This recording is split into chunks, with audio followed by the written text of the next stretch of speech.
801. Not the future. Tell me what happened. How did you find me, and how did you get the police force to release me? Sasuke and Boruto walked side by side along a secluded path, voices low. Something had to have happened to Boruto before they met. There was no way, given the situation, that Boruto could have located and freed Sasuke from police custody in a single day without help. It was more likely they would have been reunited in prison if left to chance. Grandma and Grandpa helped, Boruto said. The fourth Hokage. Sasuke's expression tightened. Of course he knew who Boruto's grandfather was. Yes, you noticed, right? This isn't our era. This is the past, Boruto continued. Sasuke nodded, prompting him to go on. When I first traveled through time, I met Grandma Kushina. She's sharp. She immediately figured out I'm a ninja from the future. I even had the feeling she knew I was her grandson already. Sasuke frowned slightly, but didn't react outwardly. He'd long expected something like this. Boruto was just a kid who'd only recently graduated. It wasn't surprising that someone would spot his oddities in a dangerous era. It was fortunate Kushina found out and not someone like Orochimaru or Danzo. If it had been one of them, Boruto would have been in real danger. Kushina, who'd grown up in wartime, was perceptive, but not malicious. So I asked Kushina to help look for you, and that's how we found you, Boruto said. Tell me exactly how you were exposed, Sasuke asked after a moment's thought. He expected Boruto might be suspected as a spy, but he also knew time travel was such an unbelievable claim that it wouldn't spread quickly. Even if Boruto blurted it out, few would take him seriously. I searched all morning and got so hungry. I wanted to eat Raibaga but couldn't find any, so I accidentally said, "Is there no Raibaga in this era?" And Kushina heard me, Boruto explained. Sasuke was speechless. He had no idea how to respond. You probably gave yourself away asking for directions. Then she tracked you down, confirmed there was something odd about you, and used that Ninja Academy graduate trick to make you panic and admit it, Sasuke analyzed slowly. In front of someone like Kushina, a war-bred, capable shinobi, Boruto was just a naive rookie. It's a good thing you didn't hand over everything. That would have made things worse. No one could be sure what changing history would bring. As shinobi from the future, they had to be cautious. I didn't mention your details either, Sasuke, Boruto said proudly, puffing his chest out. He thought he'd done well. Even though his identity had been exposed, the outcome had been favorable. Sasuke wouldn't still be starving in prison. In the future, if there are other people around, don't call me Sasuke. Call me Sensei, or call me Suigetsu, Sasuke reminded him. You too, Sasuke. If there are other people around, remember to call me Mitsuki, Boruto said excitedly. He found the whole thing thrilling, like a spy movie mission. After that, they went to eat at Ichiraku Ramen together. Even after lunch, Boruto felt unsatisfied and wanted to have more. Sasuke, what's next? Boruto asked when they finished. Wait, Sasuke answered tersely. Boruto blinked. Wait for the plow to finish charging, wait for Otsutsuki Urashiki to appear, and then bring him back to our era, Sasuke explained. Returning everything to the starting point was the safest approach. What if Urashiki shows up before the plow is fully charged? He'll cause trouble in Konoha for sure, Boruto worried. They could try to restrain themselves and avoid changing history, but Boruto doubted Urashiki would care about the future Konoha. Then we'll stop him, Sasuke said. He had no better plan at the moment and would have to react to whatever happened. Oh, by the way, we should go to the Hokage's office to see Grandpa. Kushina and I agreed on that while searching for you, Boruto remembered. Kushina had already contacted. Boruto hadn't met his grandfather yet. Then let's go. And don't call him by the wrong name when we get there, Sasuke warned. They were outsiders in this time. Sasuke wouldn't be surprised if Minato sent Ambu to monitor them. Boruto chuckled nervously and followed. Because Minato had been tipped off, they encountered no obstacles and reached the Hokage's office. Sasuke knocked on the wooden door. Come in, a gentle male voice called. They entered. Boruto finally saw the man who, by blood and stories, was his grandfather. Minato's bright blonde hair and warm smile seemed to light the room, and Boruto's heart swelled. He's so handsome, way more handsome than my stinky dad who's never home, Boruto said, giving Minato a thumbs up and Naruto an imaginary thumbs down. There are some similarities, Minato said, studying Boruto carefully. Kushina had mentioned that Boruto might be Mu Yue's son. Minato thought that possibility was plausible. After all, Naruto had already traveled through time once. The current situation might not be connected to him. You must be Mitsuki, the one Kushina mentioned, Minato said with a gentle smile. Boruto nodded. I am Suigetsu, Sasuke volunteered before Minato could ask further. What caused you to travel to our era? Minato asked. From experience, time travel could be passive, like Naruto's first trip, or active, like using a dragon vein. From their behavior, Minato suspected these travelers had been pulled here against their will. Boruto looked at Sasuke. This is hard to explain. In short, it was caused by a very troublesome enemy, Sasuke said, his voice low. He intended to reveal the existence of Otsutsuki Urashiki. With only Boruto and himself, it would be difficult to pin down Urashiki, so he wanted to use Konoha's intelligence network. He didn't want to alter the past more than necessary, but allowing Urashiki to run loose in the past was worse. An enemy caused it, so he traveled through time too? Minato's face grew serious. If Boruto was a future shinobi, this enemy was likely someone they would face in the future. Yes, he could appear here at any time in the next month. Can you describe him? His name is Otsutsuki Urashiki. He's an extreme criminal and very powerful. If any shinobi finds him, don't act rashly. Notify us first, Sasuke warned. Otsutsuki? Minato's mind raced. What connection does this Urashiki have to Otsutsuki Kaguya? Is he as powerful as Kaguya? The Otsutsuki name was terrifying. Hagoromo's legends and the looming threat of Kaguya were not small matters. If another Otsutsuki of similar scale appeared, it would be catastrophic. Minato kept his face composed, but questions tumbled through his head. Sasuke, do you mean you can handle Otsutsuki Urashiki? Minato asked calmly. It's difficult for me to defeat him outright, but it's also difficult for him to defeat me, Sasuke replied. Once his chakra had fully recovered, he might not be able to kill Urashiki, but he could prevent him from wreaking havoc easily. That's reassuring, Minato said. Either Sasuke was extremely powerful, comparable to the Six Paths, or Urashiki wasn't on Kaguya's level. Either way, it was better news than the alternative. Minato continued with more questions. Sasuke answered selectively. We must respect history. The cost of changing it is unbearable, Sasuke said, shaking his head.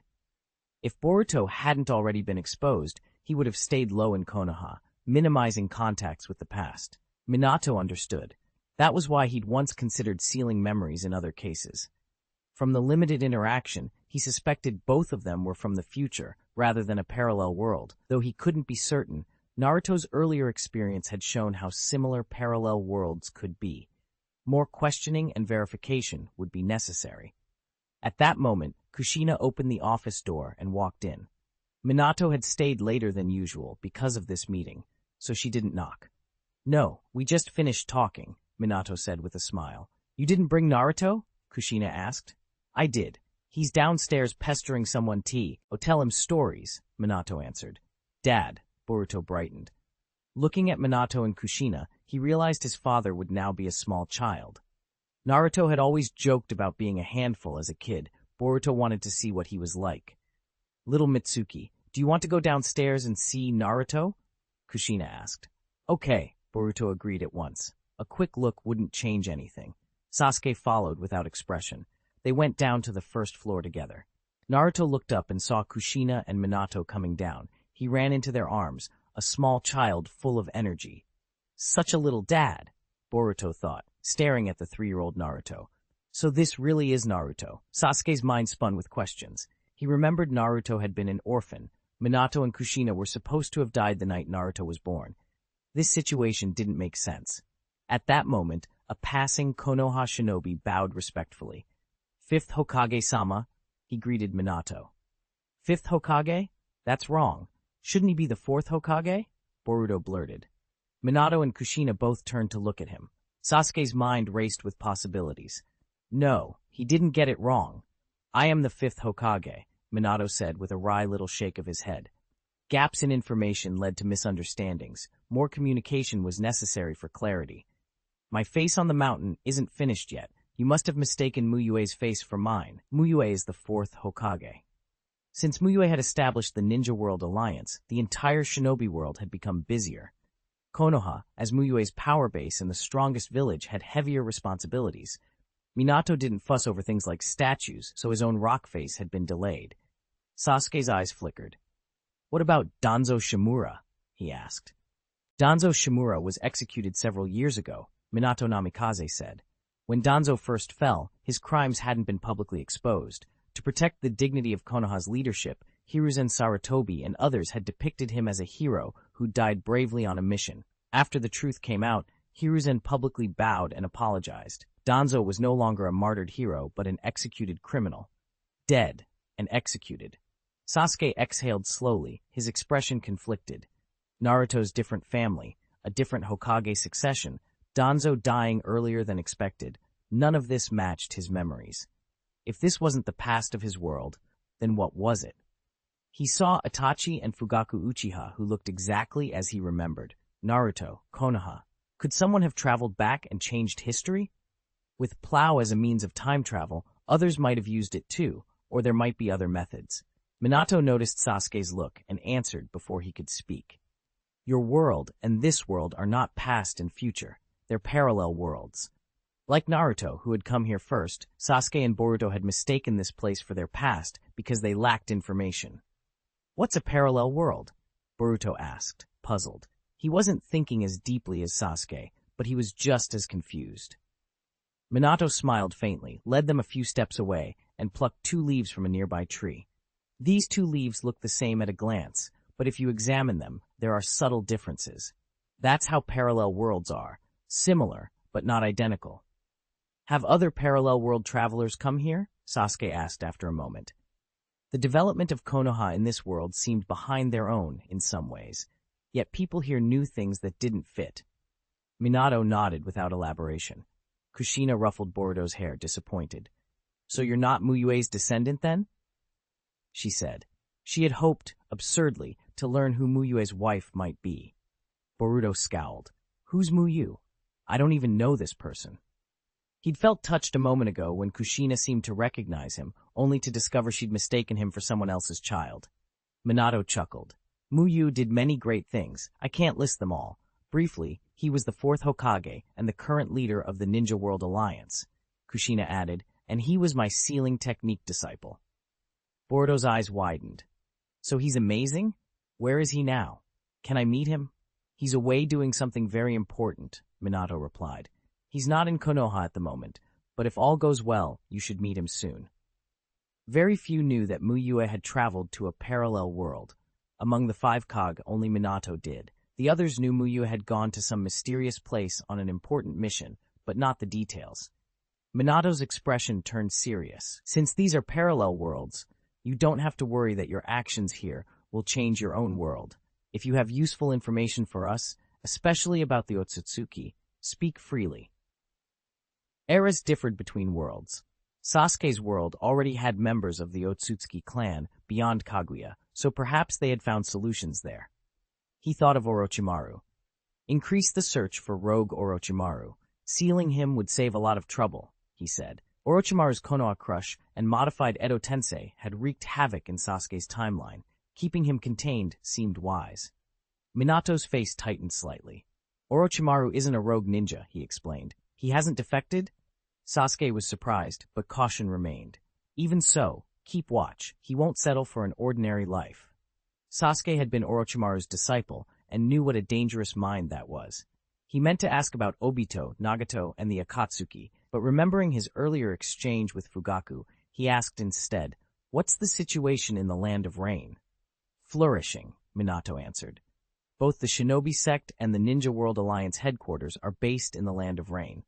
Sasuke understood why Fugaku had reacted the way he did. He asked quickly, "Did Obito Uchiha die on the battle for Ield?" "No." "Are you looking for Obito?" "He's not in Konoha either." "And Nagato?" "He's Lord Mu Yue's disciple." Sasuke felt a numbness settle over him. His knowledge seemed useless here. Nagato and Obito were legendary in his world. Without the Akatsuki collecting tailed beasts, there would be no 4th Shinobi World War and no resurrection of Kaguya. But then he thought of a deeper threat. "What about Black Zetsu?" he asked. In his world, Obito was a puppet, Madara a puppet, and Black Zetsu was the root of it all. As long as Black Zetsu existed, Kaguya's resurrection remained possible. Minato shook his head. No black humanoid creature like that. I do recall a white humanoid being once. We first saw something strange during the Third Shinobi World War and thought it was a weapon from Iwagakure. Later, we learned it was tied to Madara. Minato then asked the question that mattered most to him. Has Otsutsuki Kaguya been resurrected in your world? Sasuke nodded and didn't hide the facts. The Six-Path Sage gave yin and yang chakra to Naruto and me. Using that power, Naruto and I resealed Kaguya. Minato's eyes widened. Naruto, Six-Path Sage? He hadn't expected to hear Naruto's name in this context. Naruto, squatting and playing with leaves nearby, looked up at Minato in curiosity. Dad, he asked. I wasn't calling you. Go play somewhere else, Boruto snapped, annoyed by the blonde stranger's presence. I won't listen to you, Naruto replied, puffing his cheeks in affront. You're such a naughty child.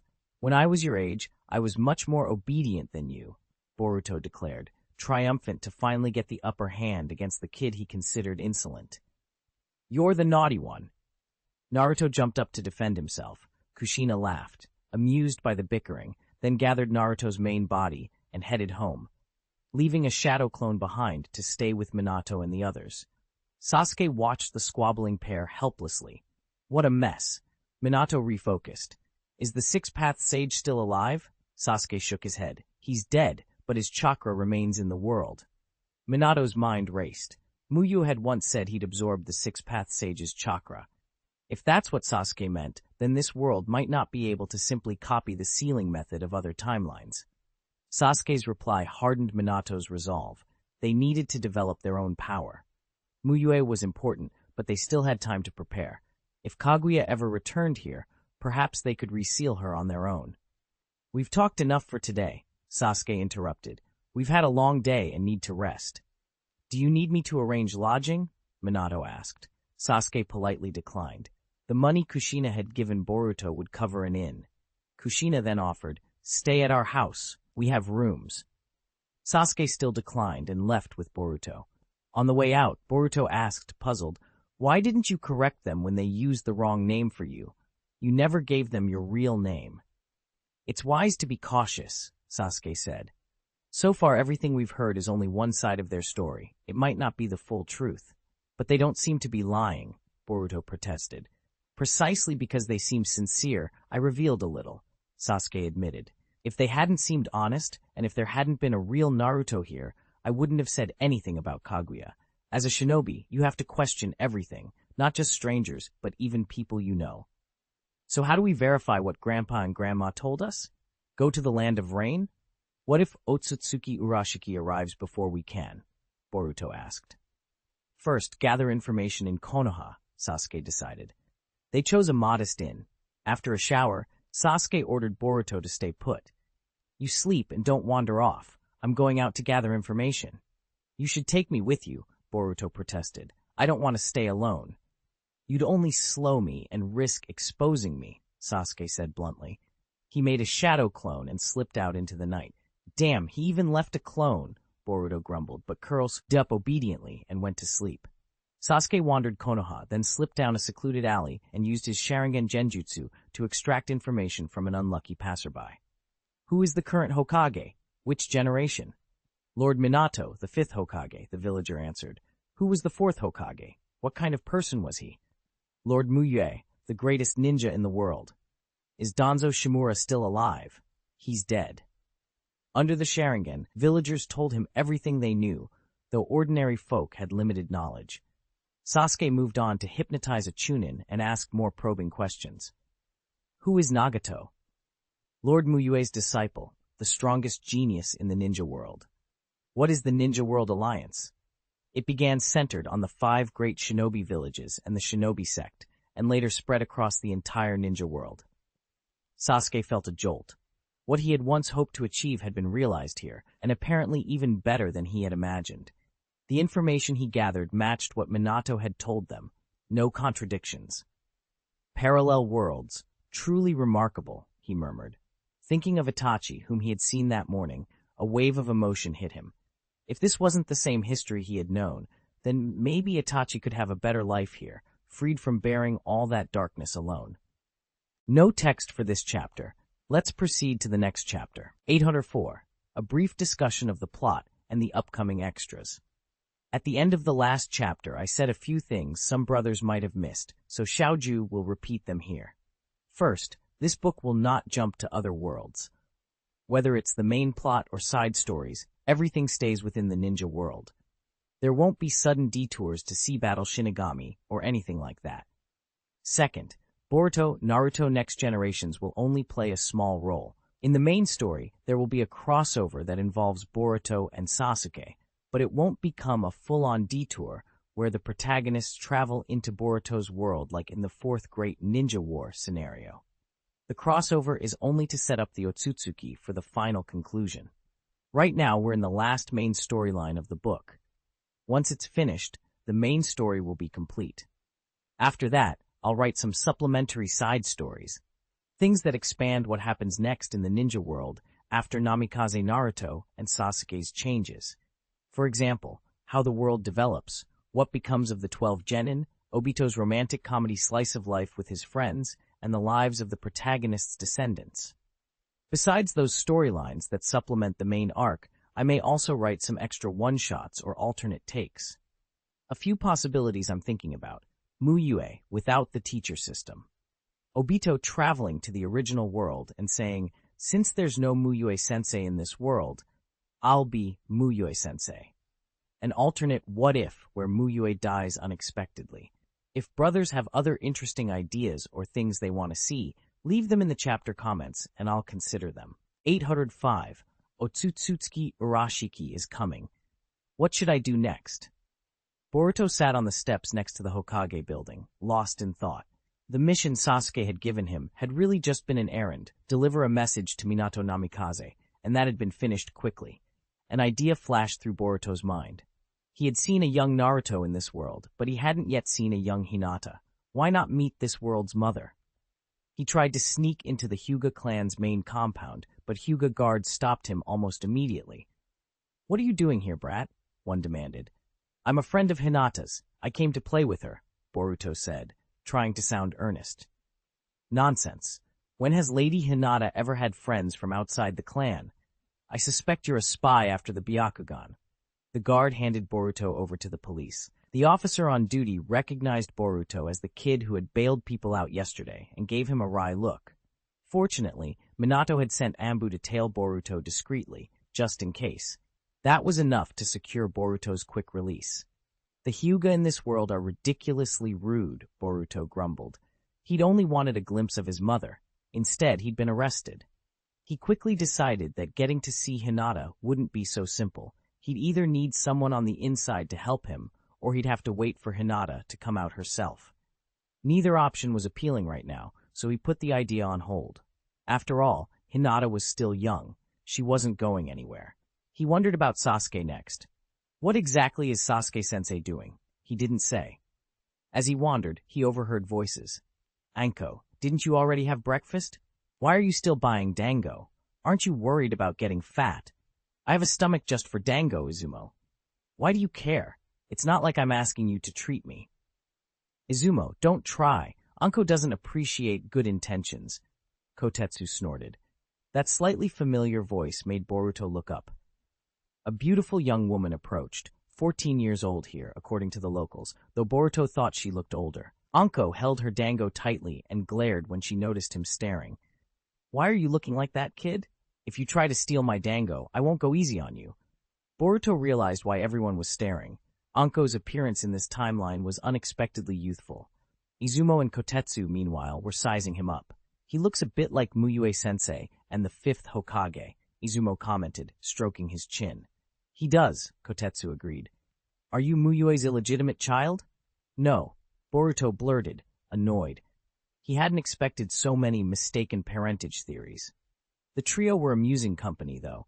Anko and the others were entertaining, but they had training to attend, so they left for the training ground, and Boruto kept wandering through a Konoha that felt both strange and oddly familiar. Evening came, and Sasuke appeared by his side as if from nowhere. Let's go see the 5th Hokage, he said. Boruto blinked. Sasuke rarely smiled. This time there was the faintest curve to his lips. Sasuke-sensei, what are you up to? An important matter, Sasuke replied, content to be cryptic. They entered the Hokage office. Minato was at his desk, sorting papers but smiling as he asked, Suigetsu, Mitsuki, how do you like it here? Getting used to things? It's fine. We do miss the Raibog, though, Boruto complained. Raibaga? Minato laughed, unfamiliar with the term, but entertained by Boruto's attachment to it. Maybe one day it'll be called the Boruto Baga. Boruto's face lit up. Then he sobered. Fifth Hokage, I'd like the Ambu to step out for a moment. What I'm about to tell you is sensitive, fewer ears the better. Minato nodded and set up a barrier inside the office. Sasuke took a formal tone and began. I'll start with what you're most interested in, Otsutsuki Kaguya. You mentioned Black Zetsu before, Sasuke said, and Minato nodded. He had been keeping Minato's notes on a scroll. Kaguya had 3 children, Hagoromo, the six-path sage, Hamura, and a third, Black Zet, Su. Minato looked surprised. Mu Yue had told him about Hagoromo, but no one had mentioned Black Zetsu as Kaguya's child. Sasuke continued. Black Zetsu has wanted Kaguya's revival for 1,000 years. He's hidden in the shadows all that time, and in our world he revealed himself only when Kaguya was revived. Minato's expression hardened. A being scheming for a millennium could have traps and contingencies buried everywhere. Uchiha Madara would be Black Zetsu's prime pawn. If possible, destroy Edo Tensei and watch Nagato, prevent Madara's revival. Sasuke explained that Black Zetsu had little combat power alone. He needed a pawn like Madara. Minato asked, is Madara's revival tied to Kaguya's? For Kaguya to come back, the 10 tails is a prerequisite. Black Zetsu alone can't gather the tailed beasts without someone like Madara, Sasuke said. Minato grew more confused by terms like the 9 tails and the 10 tails, things he hadn't heard before. Sasuke, in turn, wondered how Minato had known of Kaguya at all without that context. Can't Kaguya just be revived by breaking her seal? Minato asked, recounting Mu Yue's description of Kaguya's crisis in Six-Path City and Mu Yue's acquisition of Six-Path Chakra. Maybe Kaguya in your world is different from ours, Sasuke offered.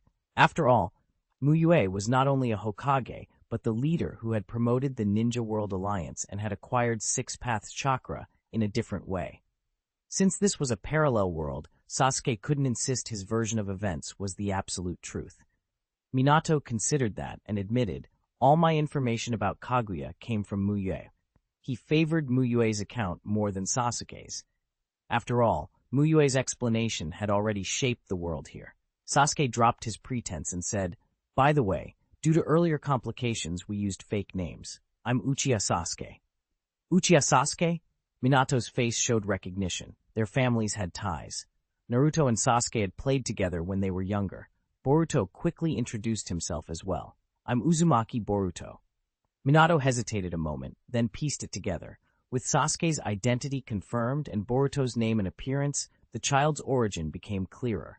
He glanced at Boruto with interest. Do you know the Yang release breathing technique? Boruto blinked. What? No. What's that?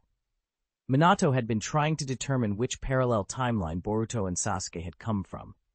The technique was a clue he thought might align their world with Mu Yue's, but Boruto's blank reaction made Minato discard that hypothesis. Suddenly, with a dull crash, the Hokage office barrier and wall exploded inward. A floating figure in white robes intruded, drifting through the shattered space. Kid, did nobody ever teach you not to take what isn't yours? The man said, scanning the room until his gaze fixed on Boruto. This was Otsutsuki Urashiki. He could sense Karura on Boruto. Finding Karura had been his purpose in the ninja world. Everything else was incidental. He wouldn't let the treasure he'd finally found be stolen. He came quickly, Sasuke muttered as he gripped his sword. His chakra hadn't fully recovered. Chakra fished out, and chakra used normally felt different to him now. He knew he might not be a match for Urashiki. Fifth Hokage, teleport Boruto away. I'll hold Urashiki back, Sasuke shouted to Minato and launched himself forward. Urashiki casually lifted his red light fishing rod and blocked Sasuke's slash. You attack when your chakra's still weak? Courageous. Sasuke didn't flinch and followed with a kick. Urashiki dodged and swung the rod. Sasuke blocked with his kusanagi, but he was driven back. Urashiki then ignored Sasuke and lunged straight for Boruto. Minato saw how fast Urashiki moved and wasted no time. He activated Flying Thunder God technique and teleported Boruto out of the office just before Urashiki reached him. The intruder's hands grasped nothing but air. You think you can escape with a space-time jump? Naive. Urashiki's Byakugan unfurled after a quick flick from blue Rinnegan to Byakugan as he locked onto Boruto's chakra. Yomotsu Hirasaka, he called, condensing chakra. A black spatial gate formed behind him. He deflected Sasuke's next strike and slipped into the gate. Minato reappeared in the Hokage office as Urashiki vanished, and Sasuke snapped, "Quick, take me to Boruto." Minato placed his hand on Sasuke and activated the Flying Thunder God technique again, launching them both into pursuit. "You can't run, brat. Give me back the plow." Otsutsuki Urashiki materialized beside Boruto and reached out with his left hand. Amena Tejikara. Sasuke, who had been brought over by Minato Namikaze, used his space-swapping technique to switch places with Boruto. He then lunged and swung his sword at Urashiki's arm. Clang. Urashiki didn't even look at Sasuke. With his right hand, he parried the blade using the red, light-like fishing rod. Minato seized the opening, disappearing in a flash with Boruto. "Boruto, hand me the plow," Minato said after scanning the situation calmly. Urashiki's target wasn't Boruto himself, but something Boruto was carrying. If Boruto didn't have the plow, Urashiki should stop after him. Okay, Boruto didn't hesitate. He retrieved a small turtle and passed it to Minato. Minato hadn't expected the plow to be a tiny turtle, but there was no time for surprise. He slipped it into his ninja pouch, but gathered natural energy, and entered Sage mode, his breath steadying as he elevated his state. Wind-breathing chakra mode. He had to go all out. With his chakra heightened, Minato teleported away to put distance between them. The red fishing hook flashed through the empty space where Minato had just been standing a heartbeat earlier. Urashiki scowled.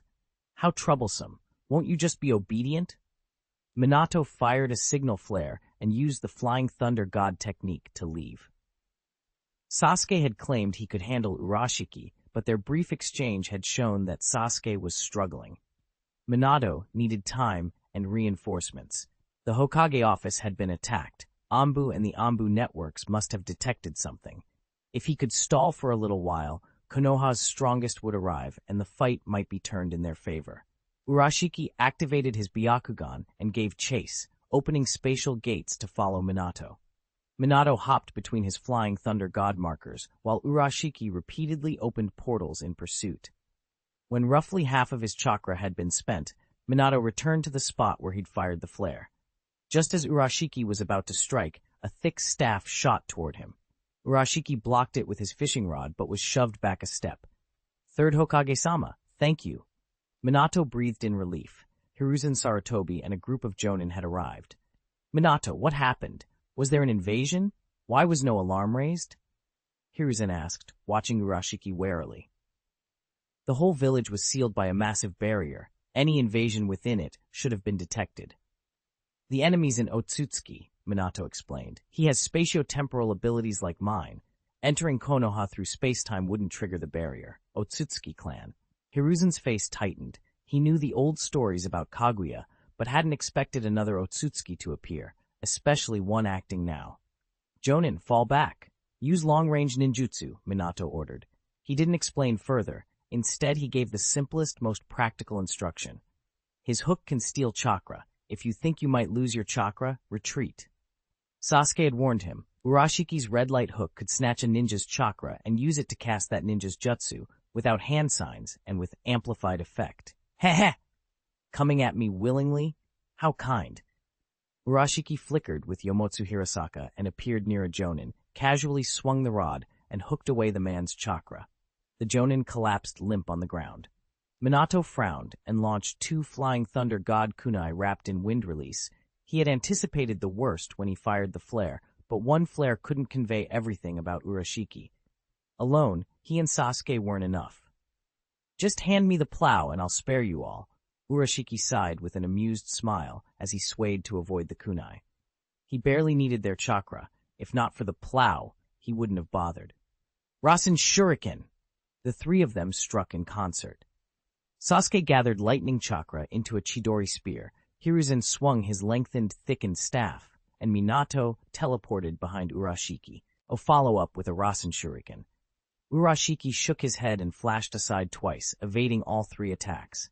Minato couldn't hide his surprise.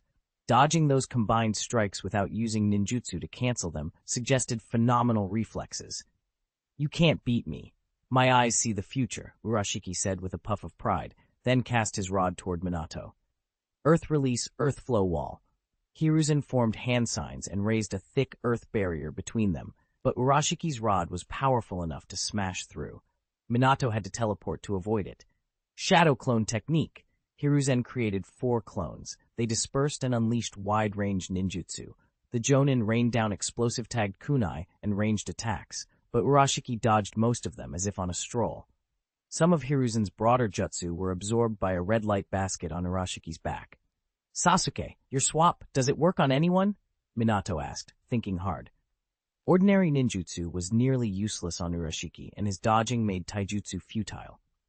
Minato needed something special, and Sasuke's technique used to save Boruto might be the key. "Yes, but it's limited in range, and with my current chakra I can only use it twice," Sasuke replied. "Twice is enough," Minato decided. Then the battlefield tightened. Under Urashiki's assault, Hiruzen's clones were cut down one by one. His main body was battered, and the Jonin lay heavily wounded. "Hiruzen, are you okay?" Homura Mitokado, scroll in hand, and Utatane Koharu in combat gear hurried over. An Otsutsuki invaded. "He's alone, but incredibly strong. Be careful," Hiruzen answered gravely. Both advisors stiffened. 2 Hokage and a bunch of Jonin were on the back foot. This was monster tier. "It's fun to play sometimes, but I'm bored. Time to be careful." Urashiki smiled and darted straight for Minato. Minato teleported himself and Sasuke to Hiruzen's side without hesitation. His plan left no room for error. He needed all hands engaged to make a single move succeed. "Third Hokage, 2 advisors. Use everything you've got," Minato told them, placing a hand on Hiruzen's shoulder and the other on Homura's. There wasn't time for long explanations, only fast coordination. Heavenly Spire, Stream of Destiny. Urashiki cast a wide spray of red light, forcing them to spread out. Ninja Tool, Dark Weapon Strike. Homura flung an array of tools and rushed in. Hiruzen once more scattered clones across the field, using position and ninjutsu to restrict Urashiki's dodging. "Is that your all? I overestimated you," Urashiki murmured, still relaxed. On this planet, he considered only grown-up Naruto and Sasuke worth bothering with. Everyone else was a nuisance. 2 of them together might be a threat, but one alone? Not really. As Urashiki thought this, Sasuke crept forward, his kusanagi gripped tightly. Urashiki quietly switched his Rinnegan to the blue one of 3 eye states he could shift between. He had the Byakugan, a blue Rinnegan that could rewind 5 seconds of time, though it couldn't rewind injuries to his body, and a red Rinnegan that let him cast Yomatsu Hirasaka faster.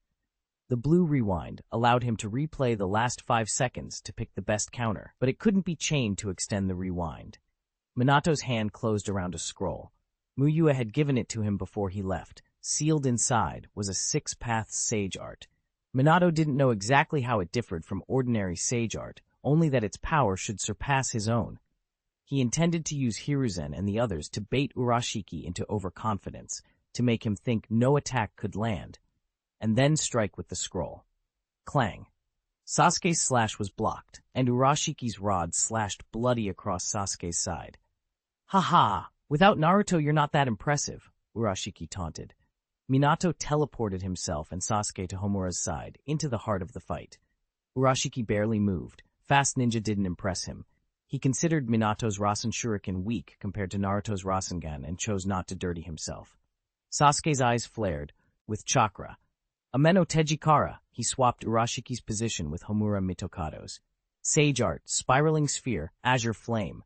Minato channeled all his sage chakra into the sealed scroll and hurled it toward the man standing before him. Before Urashiki could react, a terrible blue and gold fireball exploded where he now stood. The blast enveloped Urashiki. Agony twisted his face as half his body was charred black as charcoal. How is this possible? These lowly beings can actually use something like this. Urashiki stared in shock and almost at once switched his eye to the red Rinnegan. Black portals tore open beneath his feet and carried him away from the battlefield. Minato reeled and collapsed. Even the 6-path sage art had nearly drained the last of his chakra. Utatane Koharu rushed forward and immediately began medical ninjutsu to stabilize him. No text for this chapter. Let's proceed to the next chapter. We're back safe. What a wild trip. After a dizzy second, Obito looked around at the familiar Lulan architecture and let out a breath. He'd only been gone 7 days, but the sheer number of events felt like months spent in another world. So many young people, he muttered. Metkai grinned and gave Shisui a thumbs up. He'd loved the fight. Opening all 8 gates was exhilarating. I hope their alliance holds. With luck, there won't be another war for a while. Rin Nohara clasped her hands and silently prayed for the ninja world in that parallel reality. Compared to their own world, it had been brutal. The rest of the team shared their thoughts, some sympathy, some wry comments. I'd call him the dumbest Uchiha Madara, someone joked. The conversation began to die down when Kakashi suddenly spoke. Everyone turned to him, puzzled. Why the curse? Uchiha Madara truly deserves to die. Kakashi sneered in a tone that mimicked Obito's, and Obito went pale. Shisui and the others exchanged looks. Kakashi had said Uchiha Madara, not just Uchiha Madara. Then Kakashi changed his tone again, still copying Obito, and added plaintively, Kamui cannot hide tears. Obito lost it. He lunged and clapped a hand over Kakashi's mouth. He'd seen too many of Six Paths Obito's memories. The phrase had stuck, and in the heat of the moment he'd blurted it out. Later he'd realize how embarrassing it sounded. To Chunibyo. You're an old man whose life is a mess, he shot back. Kamikaze cannot hide tears, Kakashi repeated, shrugging off Obito's hand. He then jabbed, a pervy old man who reads Icha Icha. Even trying to look dignified couldn't hide the fact he read those books. Kamui cannot hide tears. Obito staggered on the verge of collapse with exasperation. Can you only say that one line? I forgot the beginning and the end. So, Kamui cannot hide tears, Obito insisted, weakly. Kakashi smiled faintly. Repeating it didn't matter so long as the line had enough dramatic force. Rin snorted and covered her mouth. Rin, how could you? Obito glared at Rin as if she'd betrayed him. Why are you laughing? Rin shook her head, still smiling. I can't help it. It was just funny. She really hoped Obito and the others could keep living like this, happy, unlike the people from that parallel world. Just as Mu Yue and the others were preparing to leave Lulan, an Ambu who'd spotted their return hurried over. Otsutsuki Urashiki ambushed Konoha, he reported. Also, 5th Hokage requests you come to see him. He has important information. An Otsutsuki, the group tensed.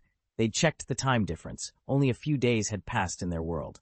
How could Konoha be attacked by an Otsutsuki in less than half a month? Is Konoha okay? How bad is the damage? Obito asked, alarmed. His trip to that parallel world had taught him what an Otsutsuki's divine powers could do. Even merged as Super Obito, he'd been far short of Kaguya's level. The Anbu shook his head. I don't have the full details, but the damage seems manageable. Then you should head back to Six Path City, Nagato, Mu Yue told Nagato and the others. He was going to Konoha himself. It was too important to delegate. Nagato nodded and left for Six Path City with Sasori and Kakuzu. After the 4th Shinobi War, Nagato felt his power was still lacking against Otsutsuki-level foes. The Rinnegan worked well against Kage, but it was useless against Edo Madara or true Six Paths. He needed to grow stronger to be of real help. Mu Yue gathered the rest and sped back to Konoha at full force. When they arrived, Obito blinked in surprise. Konoha looked fine, prosperous, almost untouched. He had expected ruins. It doesn't look like anything happened. If it had been catastrophic, that messenger would have known the details, Kakashi said. Whatever happened, the damage hadn't been severe. That's a relief. Shisui glanced toward the Uchiha district. Everything looked normal. They didn't linger and went straight to the Hokage building. Mu Yue, Minato Namikaze jumped up at their arrival, walking over to greet them. He'd been worrying how to respond if Urashiki recovered rapidly from injuries and struck again before Sasuke could recover his chakra. Aside from Sasuke, Minato felt few people could be useful against an Otsutsuki that could pull out chakra. You came back just in time. I almost didn't know what to do. Minato-sensei, what's going on with Otsutsuki Urashiki? How did a new Otsutsuki show up? Obito asked eagerly from behind Mu Yue. Minato explained, Otsutsuki Urashiki didn't originate from our world. He crossed over from a parallel world. Obito's jaw dropped. Were more people crossing between worlds now, even Otsutsuki? A few days after you left, 2 more ninja from another parallel world came across, Minato continued. Urashiki came over with them. Who were they? Mu Yue and the others prompted. Uzumaki Boruto, the son of the parallel world's Naruto, and the parallel world's Uchiha Sasuke, Minato said. Obito's imagination ran wild. Maybe their future had faced another Otsutsuki crisis, and those people came here for help, but had slipped into the wrong timeline. So this is a different parallel world? Minato nodded. I probed them. It seems to be a new parallel world. I'm calling it Parallel World Number 2. Because of time differences, I got some critical information from them. He said it gravely. Otsutsuki Kaguya has another child named Black Zetsu lurking in the shadows. The room looked surprisingly calm at that, and Kakashi answered, We already met Black Zetsu in the parallel world and eliminated him. Super Obito and Naruto's combined Kamui Rasengan shattered him. Obito added, We even helped defeat a revived Kaguya in that world. Minato's surprise showed. How did you defeat her? Did Six Path Sage give Naruto and Sasuke yin-yang release? No, Obito said. Mu Yue managed to make Kaguya kneel and captured her. Minato stared at Mu Yue. Mu Yue shook his head. I used a trick. In raw power, I still can't match Kaguya. Her combat instincts are the problem. If she had the common sense of a chuunin, things would be different. Minato looked relieved. Whatever the method, Mu Yue, thank you. If Kaguya is down, the extinction crisis is over. He smiled and continued. I'll call Sasuke and the others so you can meet them. If we're going after Urashiki next, Sasuke will be invaluable. Ameno Tejikara made Sasuke especially useful against someone who could manipulate space or pull out chakra. Minato's message reached Sasuke, and soon Sasuke arrived at the Hokage's office with Boruto. The room was crowded with familiar faces, the Crossworld team minus Jiraiya, who'd left upon hearing about Urashiki. Nagato and 2 others had gone to Six Paths City. The rest waited for Sasuke and Boruto to arrive. Obito watched Boruto with curiosity. What was Naruto's son like? Shisui wanted to talk to the middle-aged version of Sasuke about the Uchiha in their world. Kakashi wasn't particularly invested, but he had time. Orochimaru was more interested in Parallel World Number 2's history than in meeting Sasuke and Boruto. Boruto stepped in, glanced from Mu Yue to Minato, and muttered, Wow, they really look alike. It's like having 2 grandpas. Little bro, are you Uzumaki Boruto? Obito asked, staring at him. Boruto bristled. Who are you? Obito cleared his throat, gathered chakra in his eyes, triggered his Sharingan, and struck a pose. I am Naruto's big brother, the future Hokage of Konoha, Obito, the little sage. That's ridiculous, and I've never heard that name, Boruto grumbled. Sasuke watched Obito calmly, but noted the Mangekyo Sharingan. Anyone who awakened it had gone through a heartbreak. This Obito might be playing ignorant the way Toby did. Have you never heard of Uchiha Obito? Obito persisted. No, Boruto shot back. Then he pointed at Kakashi. Isn't that the 6th Hokage, Uncle Kakashi? I didn't expect you to be so young-looking, Uncle. Obito froze.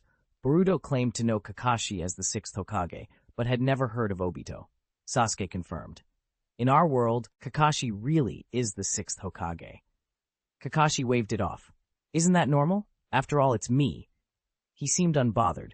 The man truly was a genius. Teaching the adult Kakashi purple lightning and lightning breathing had been effortless for him. Obito tried to argue, but the facts were right there.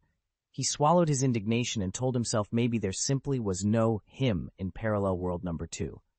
Maybe the Uzumaki surname for Naruto in that world didn't involve Obito at all. Mu Yue stepped forward and asked Boruto directly, Have you encountered any other Otsutsuki? 809. The Power of the 6 Paths. 3 Stages. 809. The Power of the 6 Paths. 3 Stages. Everyone turned to look at Mu Yue and Boruto. How do you know?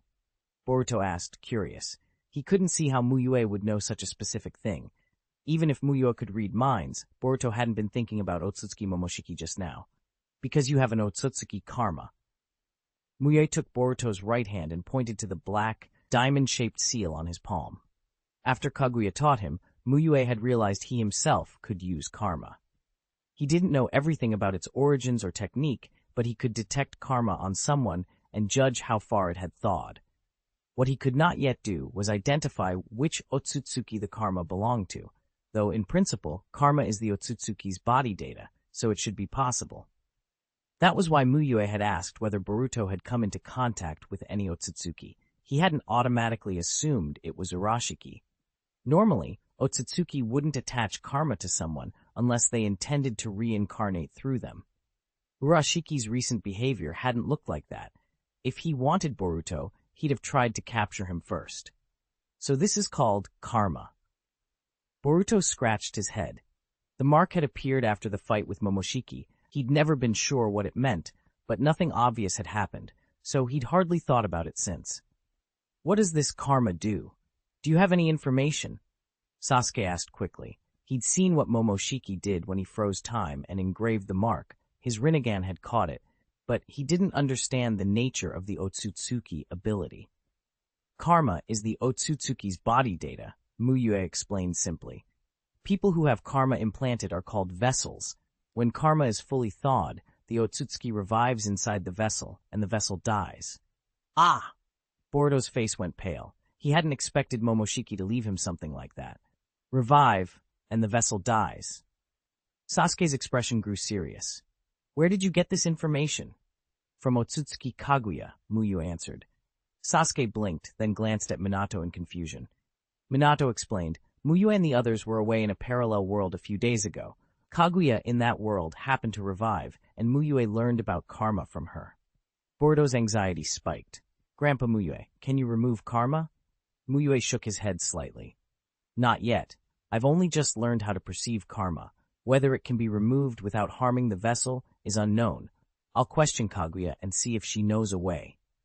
You brought Kaguya from another world here? Sasuke asked, surprised. He had expected Mu Yue to have learned about Kaguya in a sealed battle, not actually brought her over intact. Yes, but she's too dangerous. I've confined her in another dimension, Mu Yue said calmly. Sasuke considered that, despite the risk, having a living Otsutsuki to interrogate was an enormous advantage. Can you show me the karma? Sasuke asked. Mu Yue glanced into Boruto's ninja tool pouch and sensed a faint space-time chakra there. Of course. Boruto didn't hesitate. He handed the small turtle-shaped tool he kept in his pouch to Mu Yue. The way Mu Yue carried himself made Boruto feel safe, like a grandfather, so he trusted him without question. Mu Yue concentrated on the tool. The device was far too advanced to fully analyze. Apart from a space-time aura, he couldn't detect anything else specific. You shouldn't train taijutsu for a while, Mu Yue warned, returning the tool. Physical combat accelerates the thawing of karma. I understand. Boruto sighed, crestfallen. He'd hoped to train hard and fight. Now Momoshiki had effectively given him a ticking clock. Don't be discouraged, Obito said, patting Boruto's shoulder. If you can't train your body, study ninjutsu theory. Mastering more techniques will make you stronger. Besides, nothing has stumped Sensei Mu Yue yet. That remark improved Boruto's impression of Obito by a notch. He'd moved up from rude guy to this guy can offer useful advice. Sasuke, you must have been told about Otsutsuki Urashiki?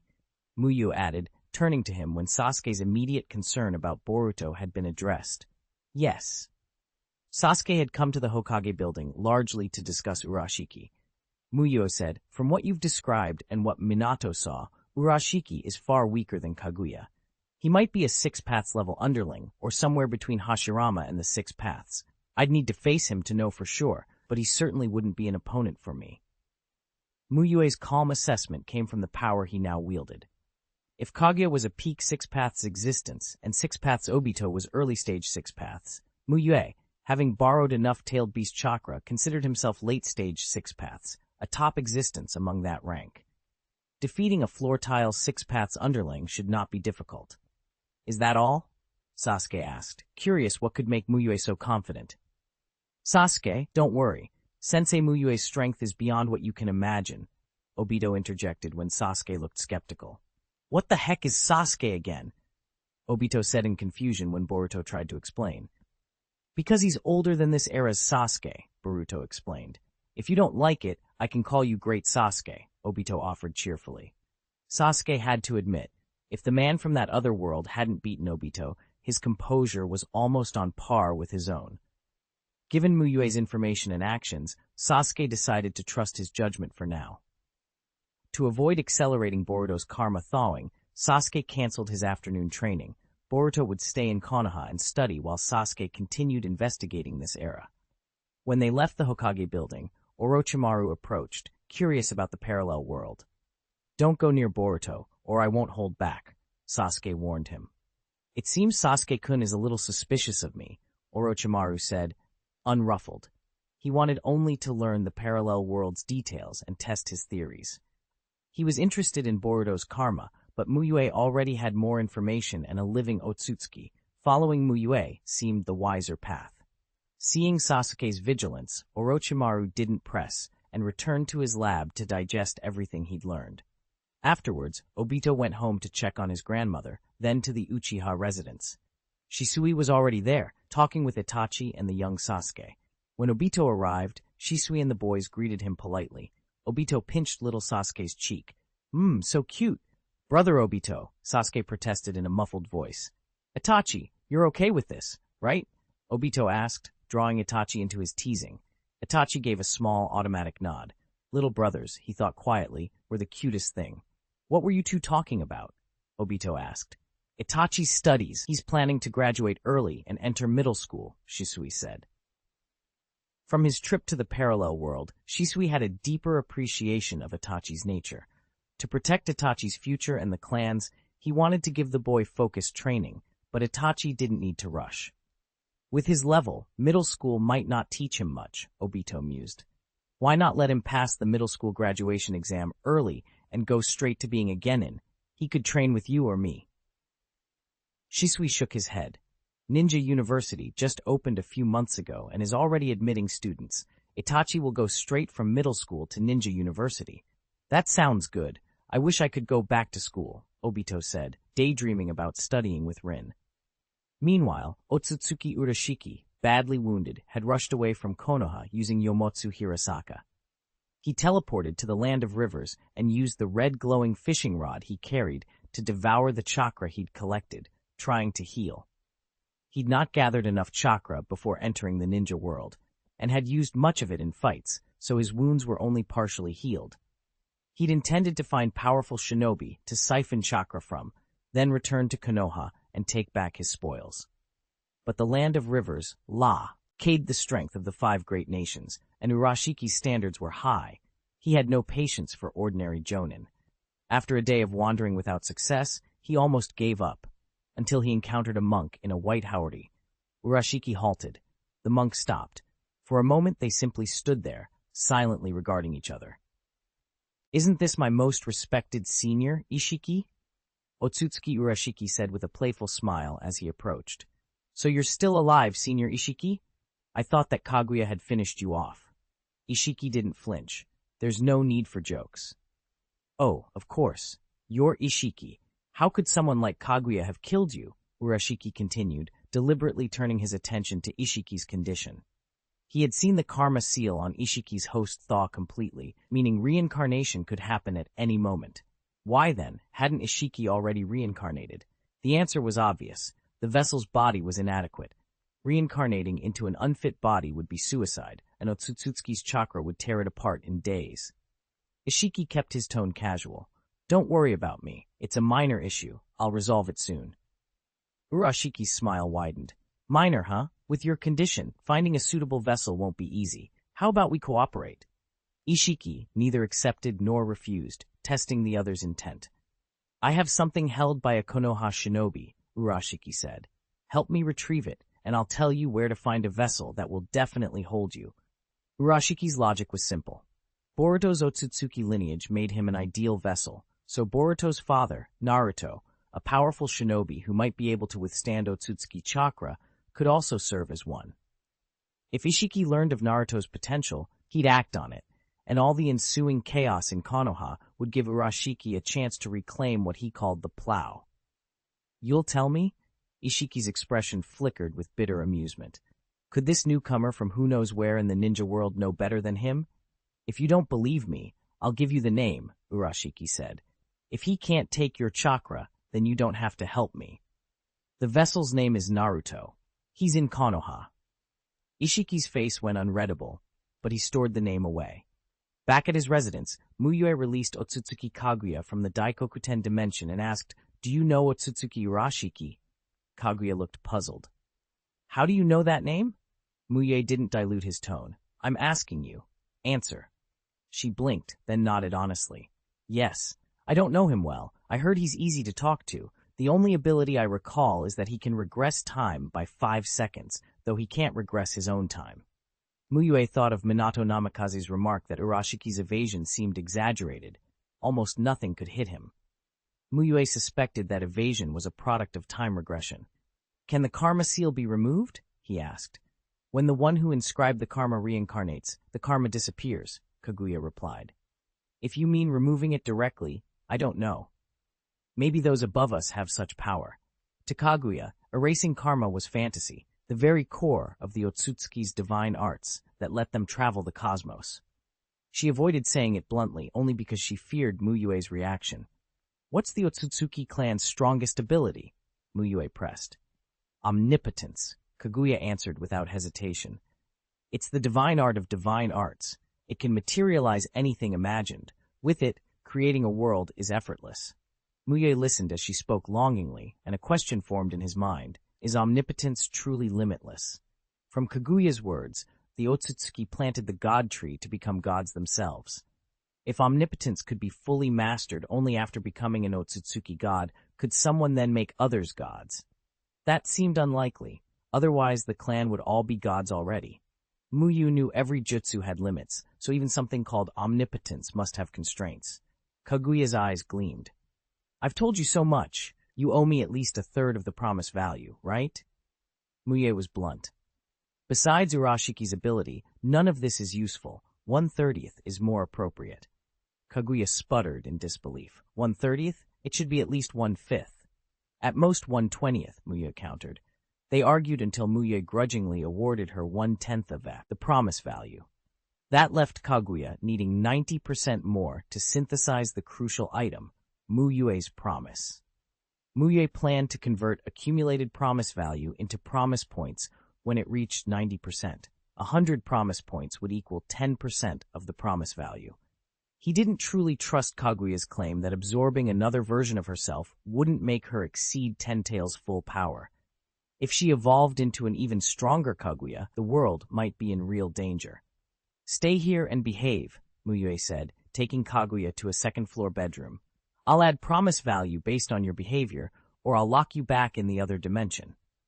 Kaguya obediently became docile at the mention of promise value, but inwardly she seethed. When she evolved again, she swore she would reduce Mu Yue to ash with all killing ash bones. Mu Yue left the house but kept his perception focused on it. Even though Kaguya showed no sign of escape, he didn't relax until he returned to sleep that night and found her still confined to the bedroom. Late that night, Kaguya, lying awake, suddenly sensed something. Hagoromo's chakra. She looked toward Mu Yue's room. Mu Yue, sleeping next door, also felt a powerful force trying to enter him. He recognized it immediately, the Six-Path Sage's chakra, and offered no resistance. Hagoromo. The Six-Path Sage appeared in Mu Yue's dream, sitting cross-legged across from him. He looked grave. He'd been anxious all day. Kaguya's chakra manifesting in the world, and two Kagyus existing simultaneously, defied expectation. The tailed beasts hadn't been recombined into the 10 tails, so how had Kaguya returned? Careful analysis showed one Kaguya present as she was, and the outer path demonic statue, Kaguya's body, also existing in the world. The sage concluded that Mu Yue must have done something. Mu Yue had the strength to pull that off, and the sage had been watching him since the Shinobi sect days in the Land of Rain. That observation had turned to admiration. Mu Yue had restored peace there and beyond without flaunting power. When Mu Yue fought Uchiha Madara, the Six-Path Sage had even considered whether to help, but his chakra was precious and reserved for sealing Kaguya, and he preferred not to meddle further in the living world. Parallel worlds. You know that concept? Mu Yue asked. The sage nodded and then guessed, "Did people from that side ask you to do this?" "No, I wanted to bring her here," Mu Yue said plainly. The Six-Path Sage's face fell. "Mu Yue, Mother is not like us. She is very dangerous." He had tried appealing to her with love before, only to have her appetite for chakra grow. "I tried to calm her, and it made her want to absorb my and my brother's chakra. I know, Mu Yue replied. That's why I extracted the tailed beasts from her and left a stable sealing technique. Then why not just? Because there's an even more dangerous existence, the Otsutsuki clan. The sage looked unsettled. Is that something you invented for peace? Mu Yue shook his head. At first it was conjecture, but Kaguya herself confirmed it, and there is currently another Otsutsuki besides Kaguya in the world. The sage's expression hardened. Where is he? I don't know. Mu Yue met the sage's gaze calmly. Unless I sense his chakra, I can't locate him. The six-path sage agreed. If he could sense that chakra, he'd tell Mu Yue, but he could not. Finding someone by chakra could be thwarted by concealment methods as well. The sage reflected a moment, then approached and placed a hand on Mu Yue's shoulder. This is the only help I can give. A surge of extraordinary chakra flooded into Mu Yue. He felt the six paths' power enter him, not as a concept, but as living chakra. The sage, in his current state, was giving part of his remaining life force. Now, absorbing six paths chakra isn't just a rumor, the sage said with a faint smile. Thank you, Mu Yue said sincerely. The sage only asked in return, if you truly want to thank me, let the peace of this world last a little longer. The transfer ended. Mu Yue opened his eyes and sat up, carefully feeling the terrifying new power within him. In the Pure Land, the six-path sage's form grew more ethereal. He murmured with his eyes closed, I hope this choice was the right one. Even if Kaguya revived now, he would no longer have enough chakra left to give his descendants enough to seal her again. 811. Daily, those who strike down a god can no longer be mortals. Those blue eyes will one day take everything from you. Never. Boruto woke up mid-stance, heart racing as if he'd been facing Otsutsuki Momoshiki. It took him a few seconds to realize he'd been dreaming. He sighed, lay back down, but sleep didn't come again. That damn Momoshiki, he muttered, glancing at the curtains. The linen blend drapes were thin enough that a sliver of morning light slipped in where a breeze lifted the corner. It was already broad daylight. Boruto hadn't been able to wake early, he blamed the dream. Anyone who knew a powerful enemy lived inside them would be on edge. He was only 12. He threw off the covers, dressed, and noticed breakfast and a note on the table. Free to act, just don't leave Konoha. No signature, but it was clearly Sasuke's handwriting. Boruto grumbled. What's Sasuke always doing? Playing without me? He dug in. This time his complaint was wrong-headed. Sasuke hadn't been out gallivanting. He'd been in the Konoha library researching ancient texts, looking for anything on karma. Boruto finished the meal and stepped out, having planned to train hard, but the thought of forcing himself to get stronger bothered him. The more he trained, the sooner Momoshiki might take over. So for now, training had to wait. He wandered aimlessly. He'd caught a glimpse of Hinata from a distance and confirmed his mother was as adorable as ever. But the village in this time felt familiar, only slightly different from the Konoha he remembered, so his list of places to visit was short. So boring. What should I do? He wondered. An idea came. Find a young Sasuke. He hadn't seen Sasuke as a child yet. Sasuke and Naruto were the same age here. If Naruto was 3, Sasuke would be 3 too. Boruto imagined Sasuke's disapproving stare if he found out. As long as Sasuke doesn't find out, he decided, and set off toward what he remembered as Sarada's home. The place didn't look right. The house had been rebuilt or moved. Boruto hesitated but knocked anyway. A bewildered middle-aged man opened the door. Who are you? Is this Uchiha Sasuke's house? Boruto asked. The man's expression answered before words did. Embarrassed, Boruto mumbled a thank you and fled. Apparently Sarada's family had moved during Sasuke's childhood. Boruto considered asking around, but if Sasuke was only 3, who would know him? He thought of simply asking Sasuke at night. Sasuke would see through that in a second. He was stuck when a familiar passerby called out, Boruto, little brother. What's wrong? You look troubled. Obito. Boruto instinctively took a half-step back. Sasuke had warned him about 2 dangerous people, Orochimaru and Uchiha Obito. Boruto had asked why, but Sasuke had only said they were dangerous. No explanations. Obito chuckled. Can't train, so you're bored? Boruto nodded. Obito stroked his chin. Then I'll take you somewhere interesting.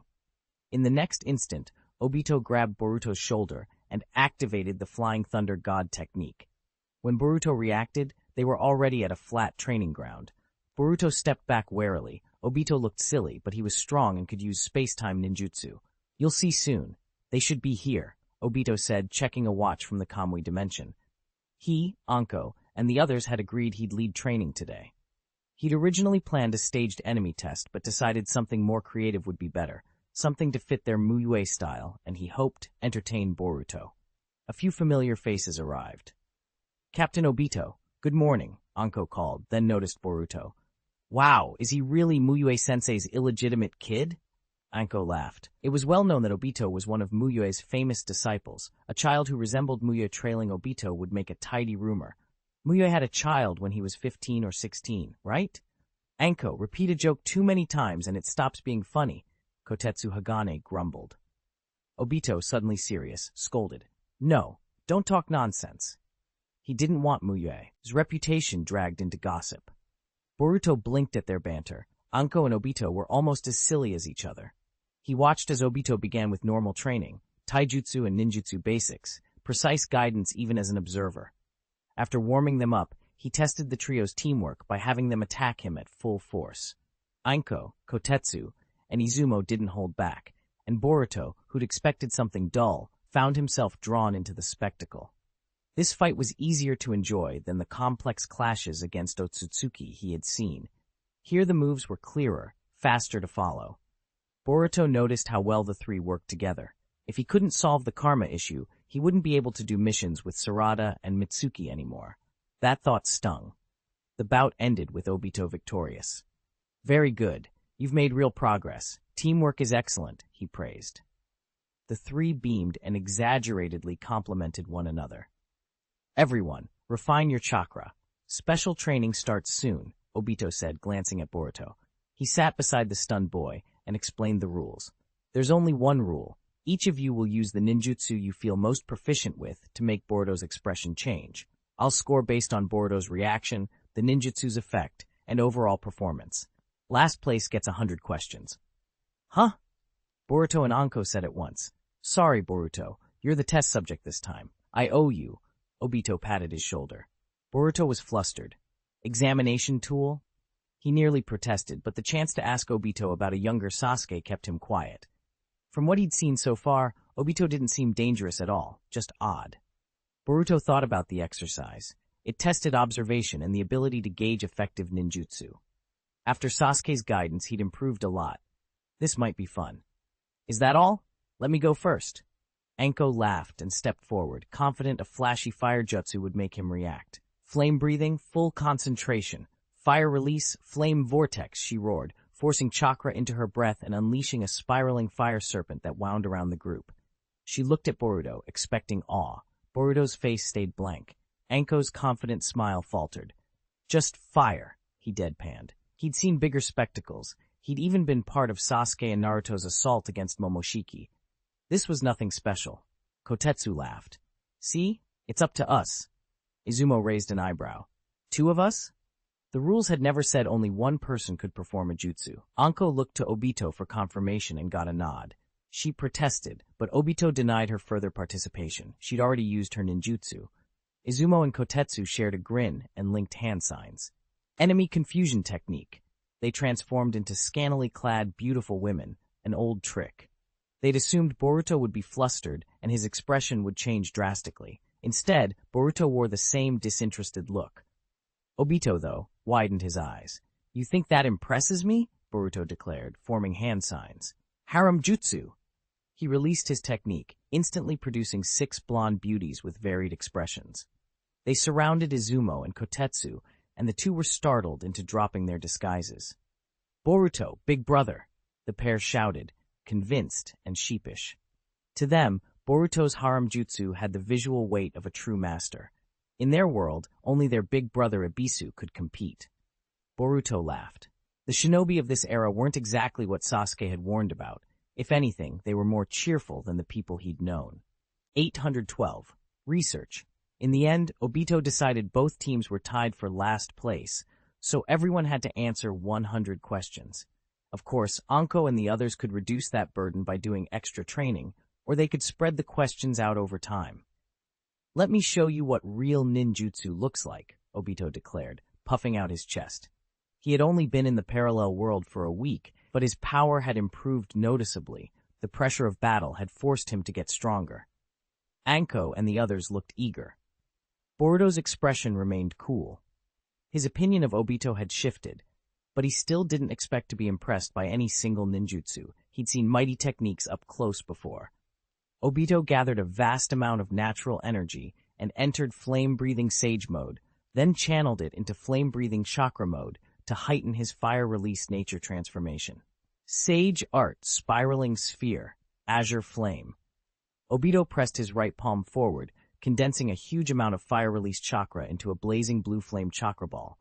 Originally, this had been a powerful sage art that required Kaka Obito's presence to perform, but after Obito's recent growth, he could now use it alone. Ready? It's going to blow, said the shadow clone Obito had created, smiling. Before the original slammed the Rasengan into the ground, the clone teleported Anko and the others a safe distance away. Boom! A muffled explosion rocked the training field. Dust and smoke billowed, fragments of stone flew. When the smoke cleared, Boruto stared at Obito.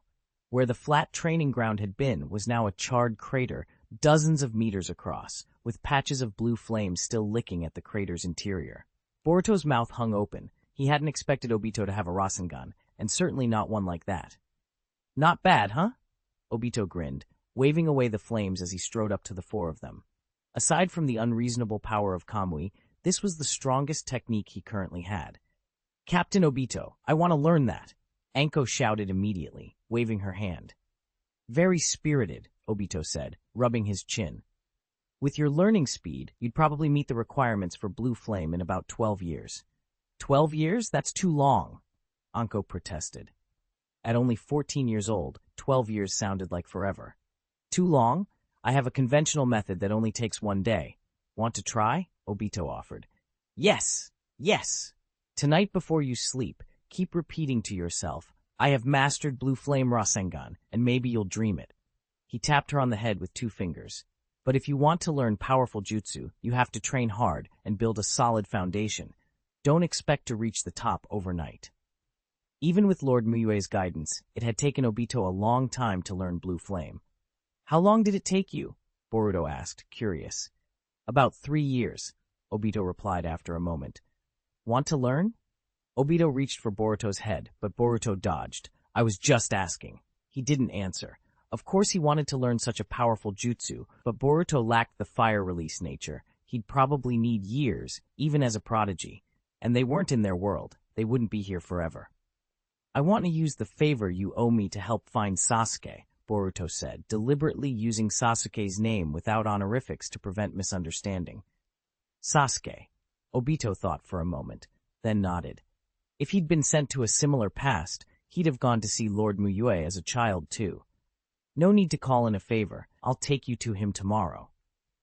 Since he still had training to do with Anko and the others, Obito set it for the next day. Boruto had no objections and stayed with them the rest of the day, not because Obito forced him, but because he found it entertaining. Watching Obito teach felt like watching a live-action manga, and when Boruto served as the training target, it got even funnier. Time flew, and by the time Obito declared training over, it was past 3 in the afternoon. After a short tea rest, they all went for a stroll around Konoha. The town felt livelier with company, and Boruto was in a good mood until they returned at 5. Meanwhile, back at Mu Yue's place, the research into karma continued to frustrate him and Orochimaru. Lord Mu Yue, I'm afraid we've failed again, Orochimaru said, looking at another death row inmate who had died after trying to bear karma. Maybe your chakra is too strong. We should screen for people better at Taijutsu. A stronger body might withstand it. The problem isn't physical strength, it's aptitude, Mu Yue replied. He and Orochimaru had been studying karma to save Boruto and understand the mysterious divine technique.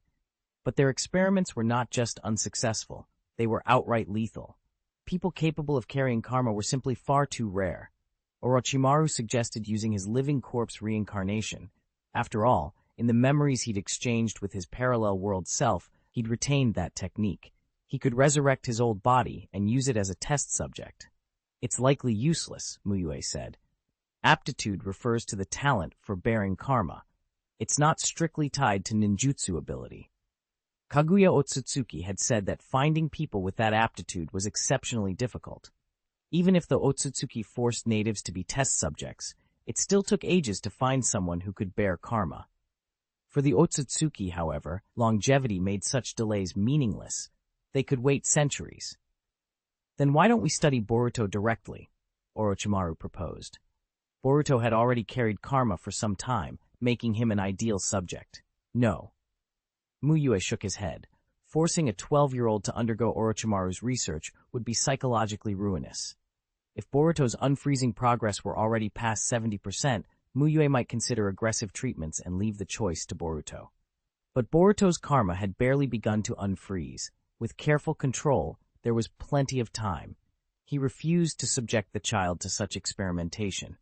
Orochimaru nodded and dropped the subject without pressing it further. Around 6 that evening, Mu Yue returned home and first checked on Otsutsuki Kaguya. To his surprise, she was sitting comfortably in his well-appointed guest room, watching television, something he'd never pictured a pure Otsutsuki doing. She seemed engrossed in a domestic drama about mothers-in-law and daughters-in-law, which Mu Yue found mildly curious at first and soon entirely uninteresting. "Do you know how to slow down karma's unfreezing?" Mu Yue asked. Completely clearing karma was something even a pure Otsutsuki like Kaguya considered impossible, but slowing its unfreezing could buy time for a cure. "I know how to accelerate it," Kaguya answered bluntly. Faster unfreezing benefited the Otsutsuki, so of course she had no interest in researching how to slow it down. At least not in her memories. "That's what you already told me," Mu Yue said, not surprised. He actually had a very effective solution. Use the 6-path sealing jutsu to seal Boruto's chakra. That would reduce karma's unfreezing speed to a minimum, 60 or 70 years to fully unfreeze. The catch was severe. Boruto would lose his chakra and become an ordinary person, a cruel fate for someone with his talent.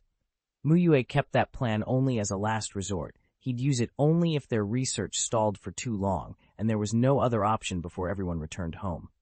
That night, Mu Yue sat cross-legged on the tatami, sensing the 6-path chakra within him. By his system of mystical rankings, the 6-path sage was a peak-level 6-paths expert, and Mu Yue still had much to learn. After his cultivation, he checked his disciples' life missions. Shisui's progress bar, near 90%, stood out. As Mu Yue's own power had grown, the system's help had become less significant to him. Rewards that once mattered now offered only marginal benefits. Still, he didn't underestimate them.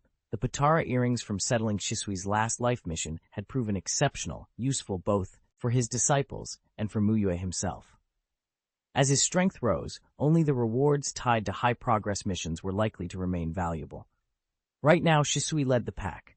Obito was second, just 1% shy of 80% completion. Metkai was third, over 70%.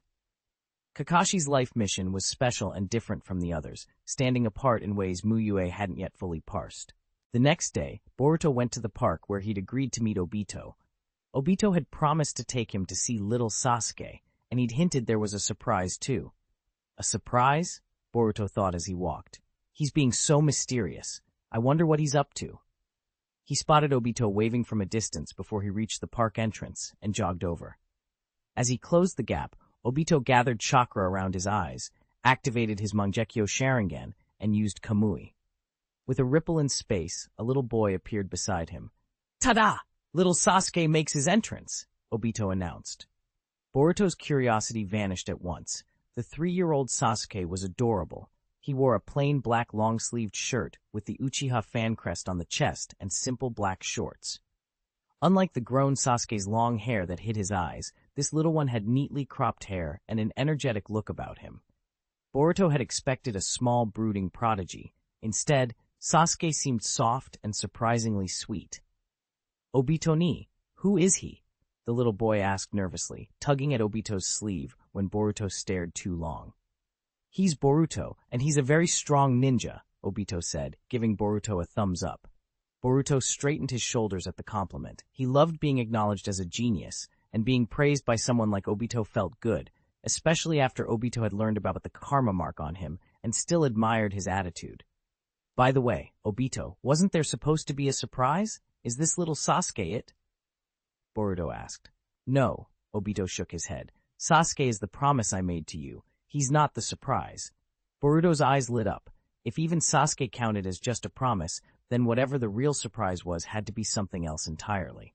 Obito chuckled, snapped his fingers, and used Kamui again. With the same spatial distortion, a small boy playing with a toy in another dimension was pulled out and dropped into the park. It's you, the rude, disobedient brat, the boy barked the moment he saw Boruto. Naruto froze, saw Boruto, puffed his cheeks, and scolded him in full. Boruto had no reply, until he remembered where this Naruto had come from. So you two have met, Obito said, scratching his head. He'd planned to let Boruto meet his father when he was little, and now he'd managed it, though their first encounter was already a little testy. Where did you learn that word? And aren't you the real brat? Boruto shot back. He could take being called a brat by his own father at home, but a 3-year-old version of someone else's father? That demanded a comeback. You're not that old either. Why are you talking like an adult? Little Sasuke added, siding with Naruto so Boruto wasn't the only one getting roasted. They bickered all the way to the training ground, a noisy little crowd.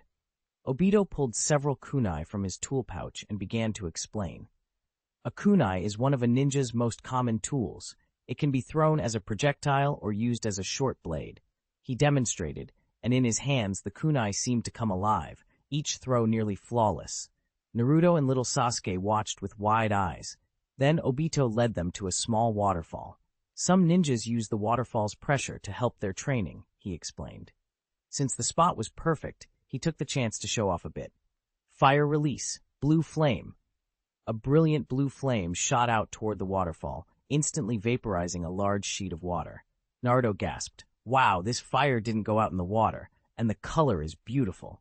"So amazing," little Sasuke murmured, clearly impressed. Boruto rolled his eyes inwardly. Showing off to kids was kind of lame, but Obito had picked the waterfall to give the best possible demonstration of his ninjutsu, and it had the intended effect. "Aren't you a ninja too? Why are you just watching?" Naruto asked, nudging Boruto. "Rasengan!" Boruto snapped, forming the spinning chakra sphere in his palm and launching it. The Rasengan vanished a moment after it left his hand, as if it had dissipated in midair. Naruto snorted. "Lu, Ki's so lame." Compared to Obito's dramatic blue flame, Boruto's Rasengan had seemed anticlimactic, until 2 seconds later when a sudden explosion hit the waterfall and a spray of water burst outward. The Rasengan had reappeared and struck with force. "How did it suddenly come out?" Naruto blurted, surprised. "This is an invisible Rasengan infused with lightning-release chakra," Boruto said, pride filling his voice. "It helped in the battle against Otsutsuki Momoshiki." "That sounds amazing," Sasuke said admiringly. Naruto echoed the sentiment, grinning. Boruto's chest swelled. Winning over both "that stinky old man" and "Mr. Sasuke" had been easier than he thought. "Do you two want to play a game?" Obito asked, pulling a pair of earrings from his pocket. "What game?" Naruto tiptoed closer to the golden earring in Obito's hand, his blue eyes bright with curiosity. "What are those?" Obito ruffled Naruto's hair and squatted to be at eye level with the 2 3-year-olds, holding an earring in each hand. "These are Patara earrings. If both of you wear them, you can merge into a single person. You might become much stronger, maybe instantly." He explained from memory of the Great War in a parallel world. Uzumaki Naruto and Sasuke had shown incredible compatibility when they fused. Even when one was injured and the other severely wounded, the fused Naruto-Sasuke still displayed terrifying strength and inflicted heavy losses on Six Paths Uchiha Madara. Obito had asked Mu Yue specifically to make sure it was safe for children to merge, and after being reassured, he let Naruto and little Sasuke try it. Little Sasuke crossed his arms and turned his face away. If we merge, won't he become Obito Ni's little brother too? To him it made perfect sense. Naruto who played with him was good. Naruto who tried to steal Obito Ni was bad. Obito chuckled. The fusion only lasts an hour at most. You won't be one person forever. Is it real? Boruto peered at the Patara with suspicion. He'd never heard of such a thing. Of course it's real. If it's Naruto and little Sasuke, after merging, they might even master ninjutsu like Rasengan easily. Obito was speculating based on what he'd seen of Naruto Sasuke in the other world. Naruto and little Sasuke exchanged a glance. Temptation flickered across both faces. Mastering a jutsu by simply wearing earrings, even for an hour, was hard to refuse. Want to try? Yes, they answered together. With Obito's help, they each put on an earring. A blinding flash of white light and a blonde child with features of both Naruto and Sasuke stood before them, taller than either of them, looking like a 5- or 6-year-old version of their fusion. He's really one person now, and he got taller, Boruto said in surprise. He hadn't expected anything like this to exist in such a primitive era. Little Naruto Sasuke closed his eyes, recalling the Rasengan he'd seen Boruto and Obito use. A minute later, he opened his eyes, extended his right hand, and a basketball-sized ball of chakra formed in his palm. Obito's mouth twitched. He hadn't even started formal ninja training, yet after seeing it twice, the child could use it. Obito wanted to report to Mu Yue sensei that someone was cheating. Boom! Little Naruto Sasuke slammed the Rasengan into the ground and punched a 3-meter-wide crater. Blonde brat, let's have a ninja fight. He eyed Boruto challengingly. Boruto hesitated, but before he could respond, Obito spoke up. Boruto hasn't been feeling well lately, so he can't fight. Naruto Sasuke, don't bully the sick. We'll fight when you're better. Little Naruto Sasuke gave up on Boruto and turned his attention to Obito. In his memory, Obito had been a strong jonin. Maybe this time he could stand a chance. You're challenging me? All right, come on.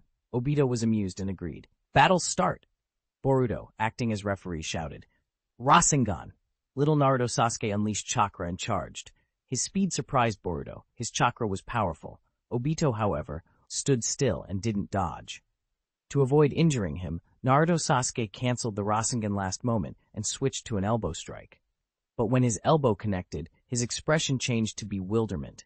His fist passed through Obito as if through an illusion, unable to make contact. Obito smacked the top of the child's head instead. It's not that easy to defeat your Obito knee. Obito chuckled. With the eternal Mangekyo Sharingan, he'd achieved Kamui freedom and could use Kamui at will. Little Naruto Sasuke tried several times more, but couldn't touch so much as a corner of Obito's clothes. I'm not fighting anymore, Obito ni. You're stronger. He surrendered. Boruto's mouth twitched. A dignified jonin bullying 2 3-year-olds, he wasn't sure whether to be amused or annoyed. Still, he couldn't deny the earrings were powerful. After watching the fight, he realized he might not be able to defeat little Naruto Sasuke himself. The fused child was simply super and kept getting stronger during the fight. Obito ni, I want to learn that, Boruto said. I can't teach you that. When you have the Rinnegan later, we can take turns playing with it. Obito stroked his chin. He hadn't used the Rinnegan himself. When he and Six Paths Obito fused in that other timeline, Six Paths' Rinnegan had already been given to Nagato. Where can I buy those earrings? Boruto asked, thinking they could borrow money and buy a pair to take back. If his father and Mr. Sasuke fused, they'd be unstoppable. Nowhere sells them. These are Mu Yue sensei's tools, Obito replied. Boruto's disappointment was visible, but not deep. Such a rare and powerful tool shouldn't be easy to buy. When the ninja training ended, Obito took Boruto and Naruto Sasuke to the market. From the shadows, a fortunes-for-hire ninja hired by Ishiki peeked at Naruto Sasuke and at the photograph in his hand, blonde hair, a likeness to the 4th Hokage. It had to be Namikaze Naruto. Should be, the ninja murmured to his partner, but he hesitated. Something was off. This child was far taller than any 3-year-old should be. Maybe the Hokage's children eat well, his partner joked weakly. Let's keep watching covertly. If we fail to get him now, Konoha will be on alert afterward. They hadn't acted. Kidnapping the current Hokage's son inside Konoha was a mission that could cost them their lives. They needed to be cautious. When Obito learned the fusion was almost over and to avoid strange rumors, he took Naruto, Sasuke, and Boruto into the Kamui dimension. So tired, but that was really fun, Naruto panted, smiling. The feeling of being fused was strange. He retained memories of being Naruto Sasuke even after they separated. Yes, it was very fun, little Sasuke agreed. He reached for the Rasengan feeling, and blue chakra briefly condensed in his hand before dissipating. Why can't I do it? Naruto Sasuke having mastered it doesn't mean you, Naruto, have mastered it, Obito said. The power of a fused ninja is tremendous. Even if a jutsu is learned during fusion, the individuals don't automatically retain it the same way. But don't be discouraged. If you practice fusing often, you'll learn faster than normal training. Kakashi became proficient in Limitless much quicker thanks to Patara training. Can we use the earrings every day? Naruto asked, eyes sparkling. Of course not. You're not old enough to train yet. You'll have plenty of time later. Obito answered firmly. Children were more susceptible to fusion's effects. Then how old do we have to be? Little Sasuke asked. He wanted to fuse with Uchiha Itachi. He was sure they'd be powerful together. When you behave well, I'll let you play, Obito said, tucking the Patara away without giving a specific age. Obito then used Kamui to teleport them all to the Hokage Rock. They played until afternoon, and Obito took Naruto and little Sasuke home. Little Sasuke, worn out from the day, stayed home while Itachi finished training. Brother, welcome home. Little Sasuke greeted Itachi with a smile, but when he saw Sasuke following behind, he puffed his cheeks and glared at him as if to say, "Why are you here again?" It still stung that Sasuke had stood him up once. The culprit was that guy, Suigetsu. He was sure of it. Sasuke watched the scene in quiet bewilderment. Parallel worlds are different, he thought. He remembered himself as a child differently. Itachi-kun, did you listen to Mom today? Uchiha Itachi asked, rubbing the little boy's head with a smile. Yes, but I was out most of the day. I went to play with Naruto, Obito ni, and the blonde brat, little Sasuke said, excited to tell about his day. Blonde brat? Itachi blinked. He didn't expect that phrase from his little brother. You mean Boruto. Naruto always calls him that, so I picked it up. Realizing he'd said the wrong thing, little Sasuke covered his mouth and blamed Naruto. Naruto, Boruto. Sasuke put a hand to his forehead. A 3-year-old calling a 12-year-old blonde brat was absurd, but more worrying was something else. Why were Boruto and Naruto together, and why was Obito there? Obito taught us to fuse. It's amazing. Little Sasuke's face lit up as he described the fusion, how powerful they were. Itachi listened, then frowned. Fusion? It's a pair of earrings. When two people wear them, they become one person, very powerful, and can instantly learn ninjutsu, little Sasuke explained, making gestures. Itachi's eyes widened. Sasuke's expression grew serious. He had never heard of earrings that made people fuse. There were forbidden jutsu for fusing with beasts, but people fusing with people was different entirely. Did you thank Obito ni? That must be precious, and he actually let you play with it. We thanked him, little Sasuke nodded. Obito ni even said that when I have the Rinnegan one day, he'll let me swap, use his Kamui and my Rinnegan to play. Rinnegan. Sasuke's face turned grave. How did this world's Obito know he might awaken the Rinnegan? He had a bad feeling. Maybe this world's Obito was more cunning than the one he knew.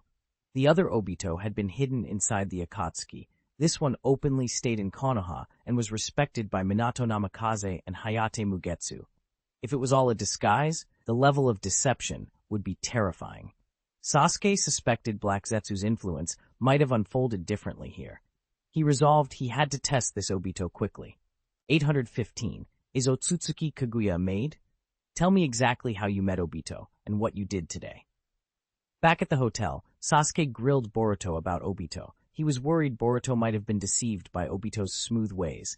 Even someone as clever as Sasuke had been misled by Obito in the past, simply because he lacked information.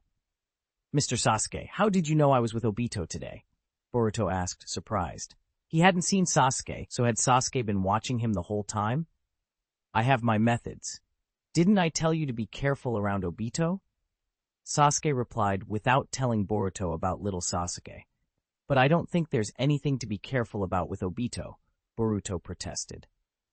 After spending time with him, he felt Obito was a decent person, someone he could get along with.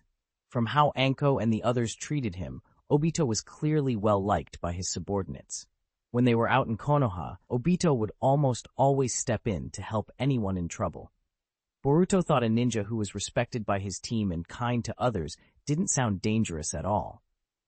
That's because you're too trusting, Sasuke sighed. Unfortunately, Boruto hadn't inherited much of Sasuke's guardedness as a shinobi.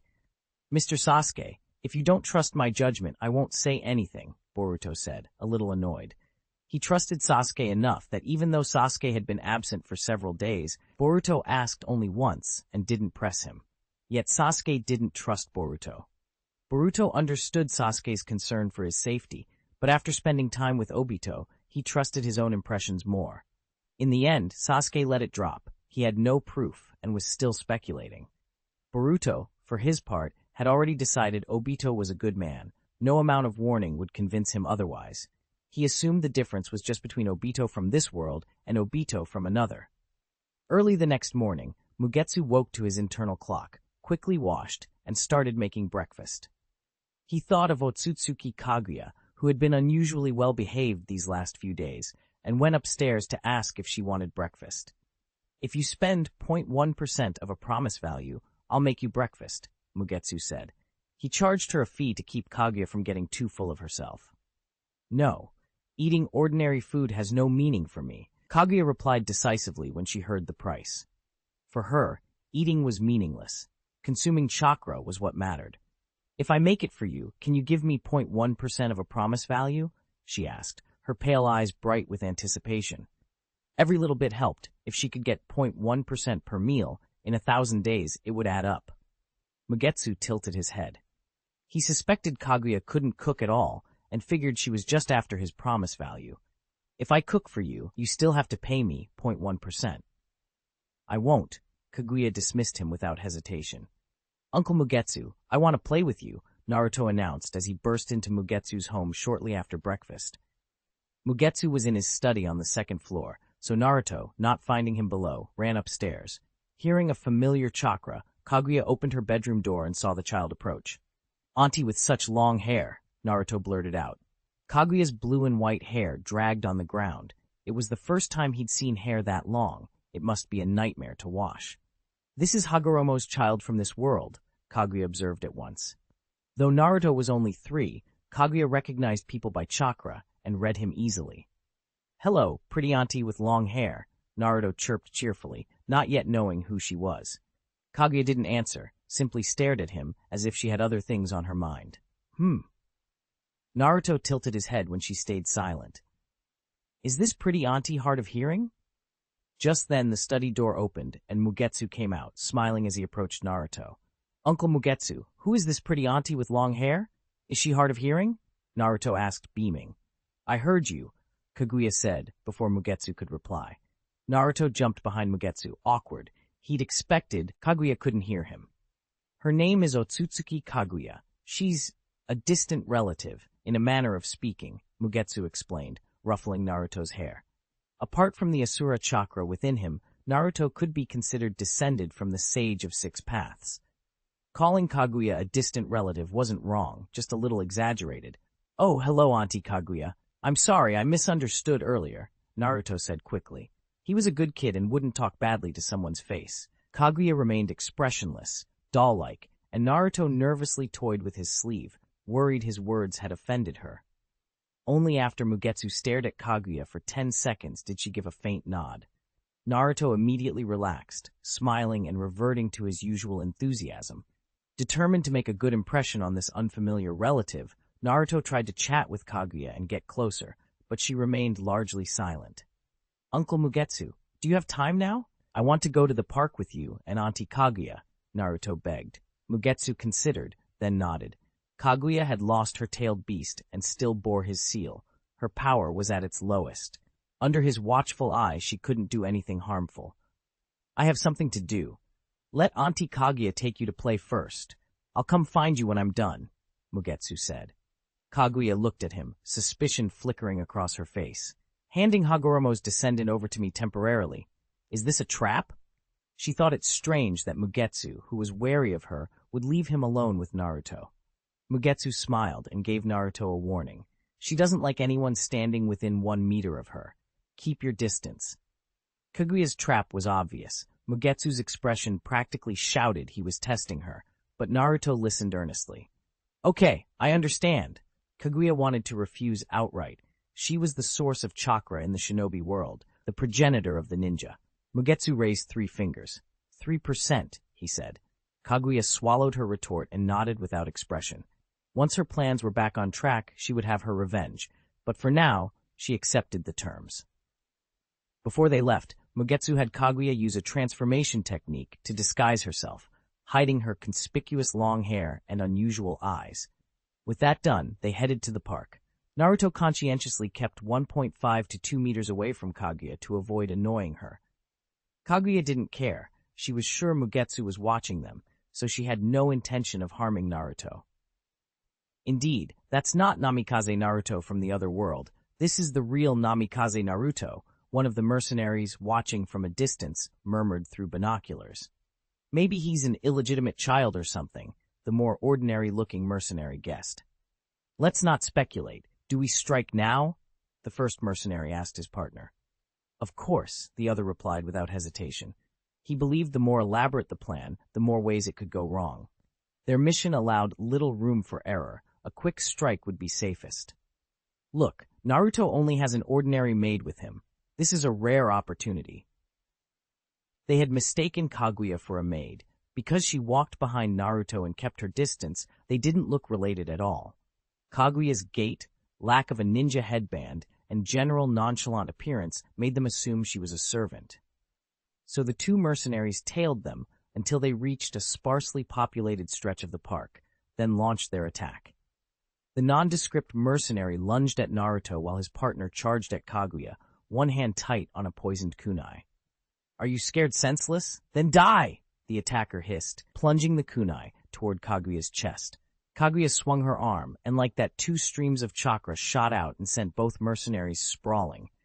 She was at her weakest, but even her weakest was beyond the reach of most. Suddenly, the ground rumbled. Under the effect of earth release, the earth transformed and hid the attackers completely. Huh? Where did those 2 uncles go? Naruto rubbed his eyes in confusion. He had seen 2 people rush out and then nothing. When his vision cleared, the mercenaries had vanished. Tsk! Kaguya clicked her tongue and didn't answer Naruto's question. The earth change in genjutsu had not been her doing. Am I sick? Naruto touched his head, still bewildered, but since they were already there, he continued to the park. He tried his best to behave as a polite child, hoping to win his distant aunt over. Sasuke, who had been investigating Obito across Konoha, happened to see them and froze. Why does she look so much like Otsutsuki Kaguya? He murmured, staring. When Kaguya used the transformation technique, she hadn't disguised her face completely, only her eyes were made to look normal. Sasuke gathered chakra into his Rinnegan and scrutinized her aura. He reached for the hilt of his kusanagi. It was her. The chakra signature matched Otsutsuki Kaguya exactly. Naruto was nearby, so Sasuke stayed hidden and watched instead of bursting in. He observed Naruto and Kaguya playing together for half an hour, repeatedly checking his own chakra to make sure he hadn't fallen into a genjutsu.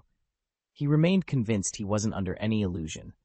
Otsutsuki Kaguya, the woman who had once intended to subjugate the ninja world with infinite Tsukuyomi, was quietly playing games with little Naruto.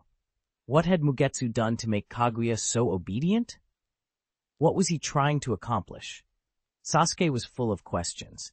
This Kaguya was undoubtedly the same Kaguya from the parallel world Mugetsu had mentioned bringing over, but Sasuke hadn't expected Mugetsu to let her move freely, much less have her look after Naruto.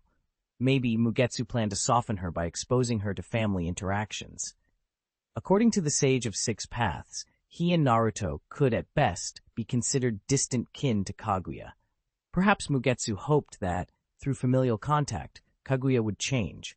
Sasuke wasn't optimistic. After all, it was something even the sage had failed to achieve, but he wouldn't interfere directly.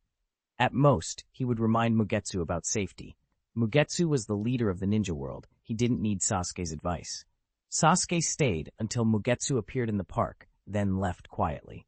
Naruto ran up to Mugetsu, excited. Uncle Mugetsu, you're finally here. Meanwhile, at the Land of Rivers, all contact with the expensive mercenaries had been lost. After considering the situation, Otsutsuki Ishiki decided to contact Otsutsuki Urashiki. Urashiki was considered one of the more reliable members of the Otsutsuki clan, and Ishiki didn't think he'd lie about the status of the vessel.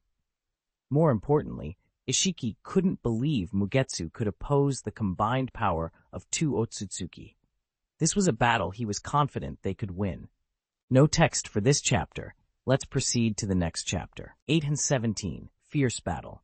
Kaguya is here too, so everything is truly complete. Otsutsuki Urashiki raised an eyebrow at Ishiki's words and glanced at Otsutsuki Kaguya with a careless smile. Although I don't know why she's here in that state, let's take care of her together. Otsutsuki Ishiki immediately released his chakra and entered the second state of karma. A single horn sprouted from his forehead. He could tell Kaguya was in very poor condition. Her chakra reserves were almost gone, and she was afflicted by a sealing technique. He didn't know how she had been revived, but this was the perfect moment for vengeance. Aunt Kaguya, who are these people? Why do they look so strange? Naruto peered out from behind Kaguya, his curiosity overriding his fear. Kaguya said nothing. Her mind raced to one conclusion: run. Even at full strength, facing two Otsutsuki would force her to be on constant guard. Now she was at her weakest. She could be easily defeated. Urashiki alone could finish her in this state. Trying to run? Ishiki sneered and activated his eye technique. Daikokuten, Sukuna Hikona, Urashiki called. Almost invisible black rods fired into Kaguya at impossible speed. Before she could escape, Ishiki expanded the rod's size and pulled, driving Kaguya down to the ground. Kamui. Obito's condensed chakra burst forth as he used both Kamui eyes in tandem to speed up absorption. He instantly pulled the young Naruto and Sasuke into the Kamui dimension. At this level of battle, the risk was enormous. Children or even jonin could be caught in an unknown area of effect and die. A space-time ninjutsu, huh? Ishiki didn't flinch. For the Otsutsuki, dimensional travel was basic. Every one of them could cross dimensions. If he wished, Ishiki could enter Obito's Kamui dimension whenever he liked. Give him to me. Urashiki focused on Boruto, the boy who bore karma, and cast his red glowing fishing line at him. Boruto tried to dodge, but Urashiki's speed was too much. Just as the line was about to hook Boruto, Mu Yue flashed in beside him. His hand, wrapped in an aura like armed color hockey, grabbed the line and pulled with immense force.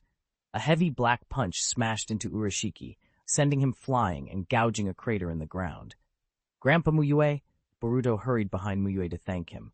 Mu Yue-sensei, you're here. Obito let out a relieved breath. With Mu Yue present, despite the surprise of an extra enemy, there was hope. Hayate Mugetsu. Ishiki's gaze sharpened as he turned to Mu Yue. In his eyes, most ninja, no matter how famed, even Hashirama or Madara, were minor. Mu Yue was different. He reminded Ishiki of the Six-Path Sage, the Otsutsuki-made entity born of Kaguya. So he's the Hayate Mugetsu you mentioned, Senior Ishiki. He doesn't look very strong, Urashiki said, rising to his feet and studying Mu Yue. Ishiki had warned Urashiki about another ninja with the Rinnegan to prevent him from underestimating the newcomer. I only want Naruto, Ishiki said without taking his eyes off Mu Yue. If you don't interfere, today will only cost one child. For Ishiki, the vessel mattered above all. If killing Urashiki gained him a vessel, he wouldn't hesitate. But his priority was this child and his karma. And my things, Urashiki interjected. His current vessel is flawed. Kill him now, otherwise, when he finds a fit vessel, we'll all be in danger. Kaguya, having pulled the black rods from her body, spoke quickly. She could see the karma on the vessel thawing. The only reason Ishiki hadn't reincarnated yet was that the vessel was unqualified. To reincarnate now would be suicide. You traitor. Ishiki's face darkened as Kaguya exposed his secret. If she hadn't ambushed him back then, he would have evolved at least twice by now. Killing intent flared. Whoosh! Minato Namikaze and the other Kage arrived, and Sasuke, sensing intense chakra with his Rinnegan, tore onto the battlefield as well. I'm back! Obito returned to the fray after using Flying Thunder God to track down Kakashi and merge with him, Whis, keeping his own consciousness. Two of them? Both Otsutsuki? Yagura Karatachi frowned at Urashiki and Ishiki. They were definitely not ordinary people. The allied forces had expected at most one Otsutsuki. Who cares? The fourth Raikage snapped. If they're enemies, fight! Blue lightning erupted over the Raikage as he bristled with chakra. Urashiki opened his Byakugan and tried to reel in the Raikage's chakra with his fishing rod. But the Raikage had already been warned about Urashiki's hook and refused to face it head-on. He burst away with extreme speed. The battlefield erupted. Everyone attacked Urashiki while Mu Yue concentrated on Ishiki. Mu Yue and Ishiki exchanged blows. Their taijutsu shattered the surroundings into ruins. Ishiki feigned retreat and drew Mu Yue closer to Urashiki before releasing a new technique. Daikokuten. Black cubes rained down from the sky, warping perception and forcing every ninja to dodge. Using the chaos, Ishiki opened a space-time gate and dove into the Kamui dimension. Naruto was his only target. If he could mark Naruto with karma, his plans would be set. He left Urashiki to handle the rest. Inside the Kamui dimension, the young Naruto and Sasuke were sitting together, talking about recent events. Suddenly, a spatial gate opened, and Ishiki stepped through right in front of them. "How can you get into Obito Ni's secret base?" Naruto cried in shock. He'd assumed only Obito could bring people into this place. Ishiki smirked and lunged for Naruto. If he could engrave karma on the boy, everything would be fine. Boom! A black fist covered in jet black armed color hockey smashed into Ishiki, knocking him back, spitting blood. "To find me so quickly, and to have mastered such a space-time ability," Ishiki said, wiping blood from his lip. Mu Yue was a far greater problem than he'd expected. "Senior Ishiki, don't leave me alone." Urashiki, struggling on the outside, also used Yomatsu Hirasaka to enter the Kamui dimension. He could have handled the 5 Kage individually, but the merged forces and Sasuke made things difficult. He was frustrated. When he traveled to Naruto's childhood, Konoha's defenders seemed stronger than before. A distortion in the Kamui dimension signaled Obito bringing everyone in. The Kamui dimension was a better battlefield for those present. Outside, Konoha might be reduced to rubble. "Protect Naruto," Mu Yue said as he dispelled the seal on Kaguya. "After the fight, I'll count it as 50% of your promised value. Try to betray me, and I'll send you to meet yourself in this world." 50% of the promised value. Kaguya's eyes flashed, and she nodded.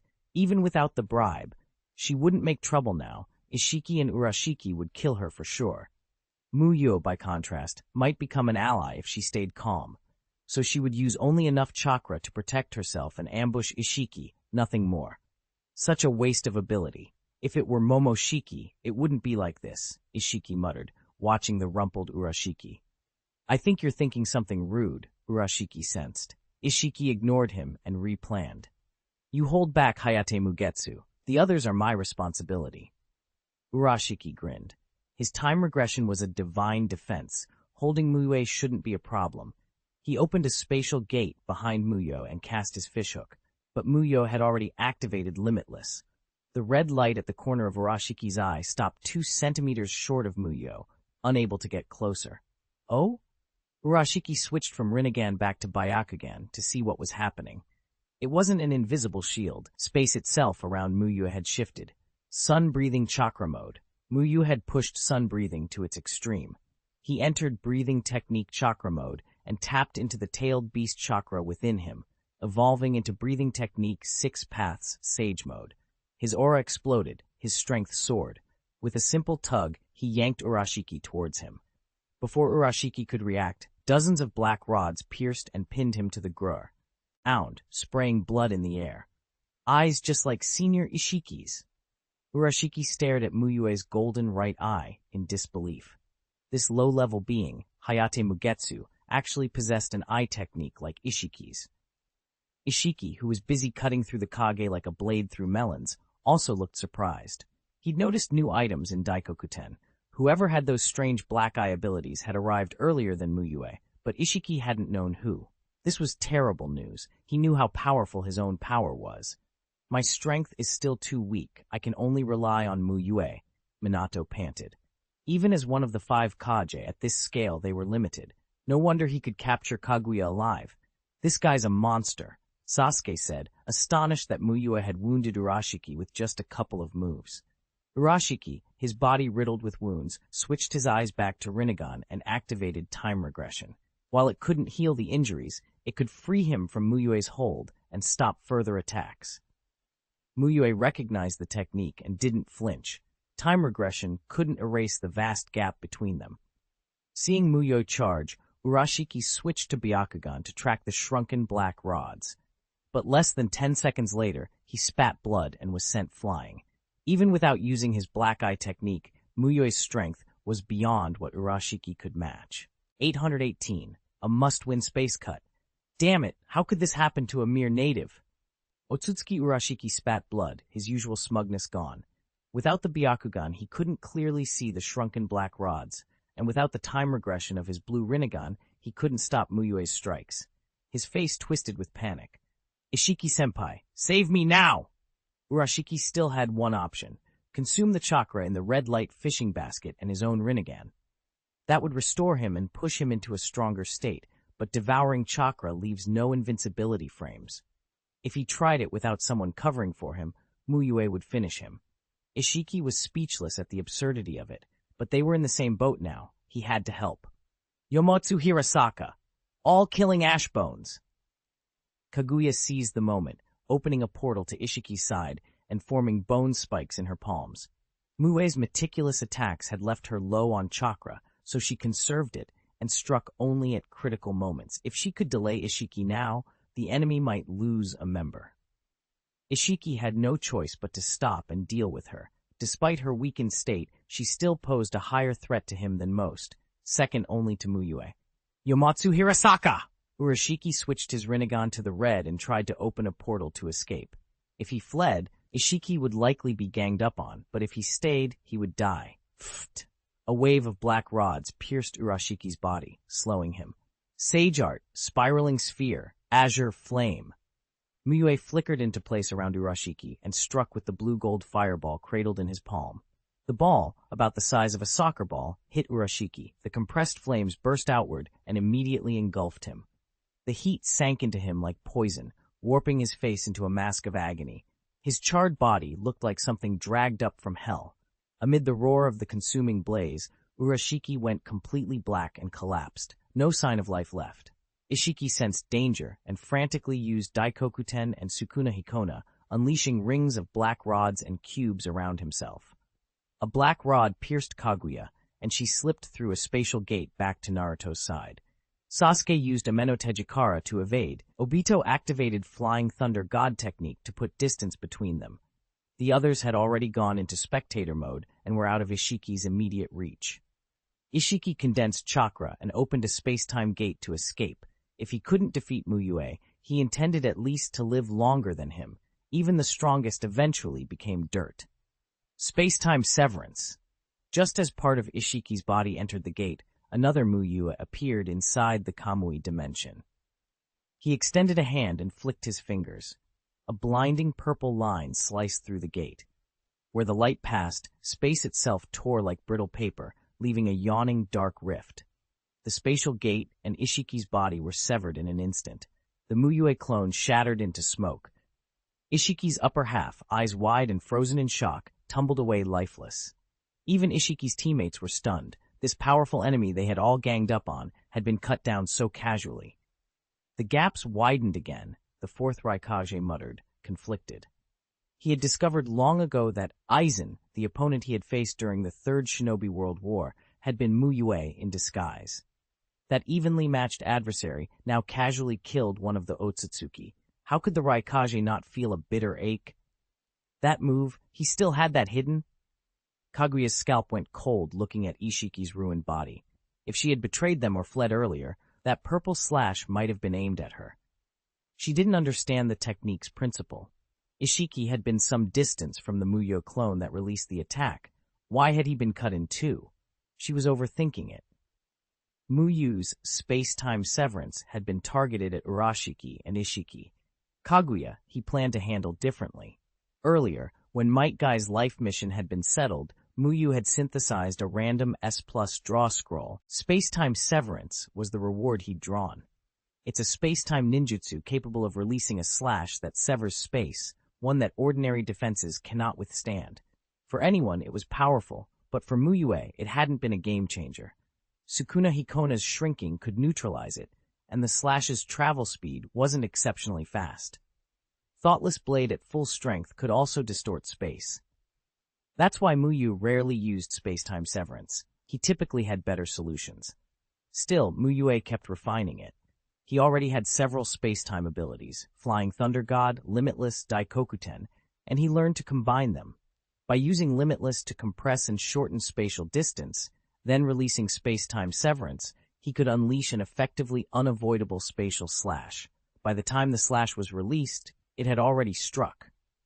But the technique had drawbacks. Compressing space with limitless demands insanely precise microcalculations and takes preparation time.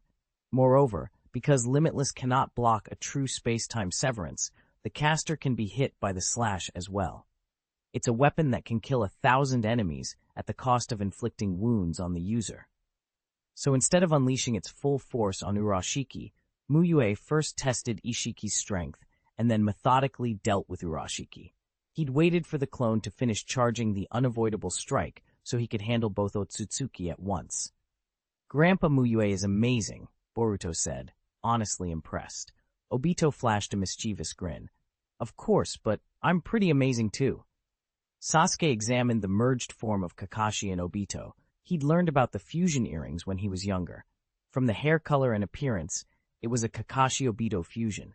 Recalling how Obito had fought, Sasuke set aside his plans to investigate.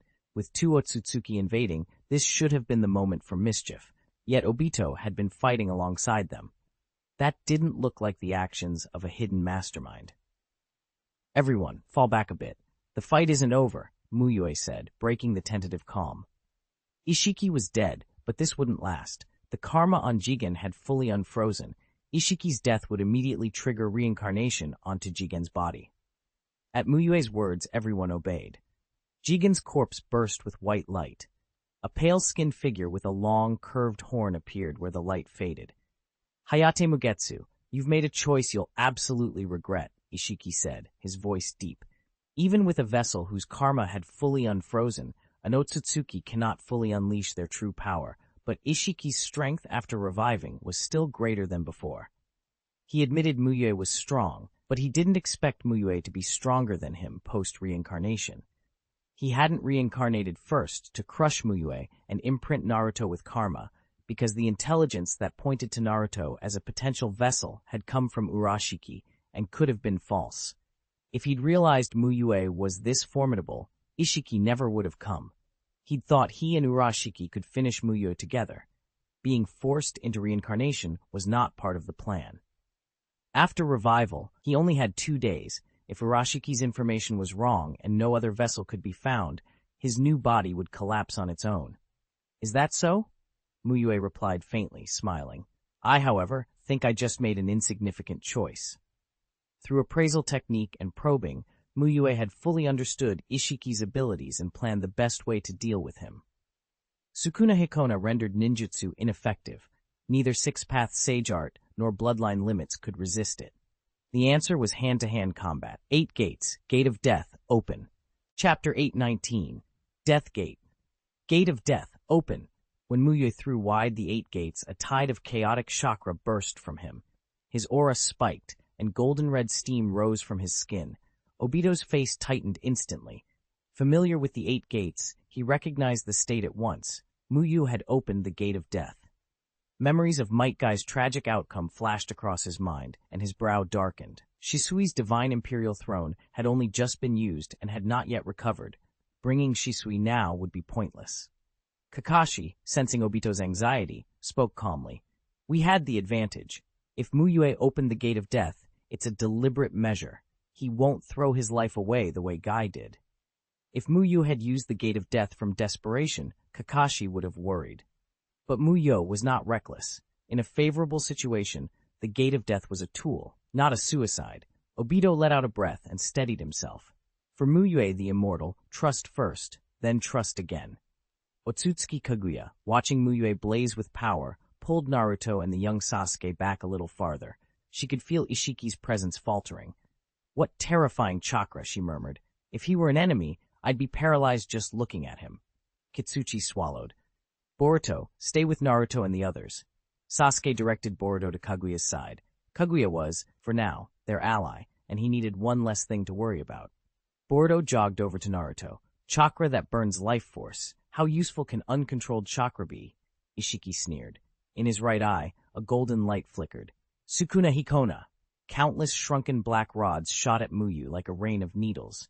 Mu Yue's chaotic chakra limited some ninjutsu, but not his eyes. His Byakugan tracked the rods, and with a single casual wave, a solid ribbon of golden red chakra shot out and knocked every rod aside. Ishiki's mouth twitched. He hadn't expected Mu Yue's raw chakra to be capable of simply repelling his assault. Then how about this? He flicked his eye again, and a heavier power emerged. Daikoten. Massive black cubes, each exuding oppressive weight and perception-interfering force, formed above Mu Yue like falling meteors. There was a blur, a flash of golden red, and a gigantic black cube slammed toward Ishiki. Sukuna Hikona! Ishiki shrank that cube at the fastest speed and drew it back into Daikoten, narrowly avoiding being crushed by his own attack. But before he could react further, Mu Yue, radiant in golden red, had already closed the distance. Evening Elephant, first step. The fist that struck him carried an unfathomable amount of chakra. Ishiki's eyes widened, his expression contorted, and blood burst from him. Impossible, such speed! He couldn't track Mu Yue's movements. Even among the Otsutsuki, Ishiki was elite, yet when at full power, he was being suppressed by a man from a seemingly primitive world. The realization enraged him. A massive impact sent Ishiki flying like a cannonball, slamming into the ground and gouging a crater over 100 meters across. Before he could find his footing, a storm of blows rained on him. Evening Elephant, second step, third step, fourth step. Mu Yue's consecutive strikes landed precisely. Ishiki tried to use Daikoten and Sukuna Hikona to interfere, but it did no good. The heavy Daikoten was just swatted aside by Mu Yue in this state. His body shredded under the power of several thunderous punches. Blood seeped from shattered flesh and bone. Evening Elephant, fifth step. Mu Yue pushed his body to its limit and unleashed the crowning blow. His pitch-black fist, suffused with overwhelming armed color haki, slammed into Ishiki. The impact exploded like a bomb. In the Kamui dimension, a flat area several hundred meters across was obliterated. Cough. Cough. Ishiki coughed blood, his body's pain ripping through him. Bones were broken, limbs mangled. He looked like a ruined puppet. He had never been beaten so thoroughly. Rage distorted his features. He was an Otsutsuki aiming to ascend into godhood. Could he fall to an aboriginal? That's it. Just 2 more punches, Mu Yue said flatly. Otsutsuki Kaguya, usually impassive, couldn't help the faint curl at the corner of her mouth. She watched Ishiki's ruin with rare satisfaction. He had been a mortal enemy, and seeing him so humiliated pleased her.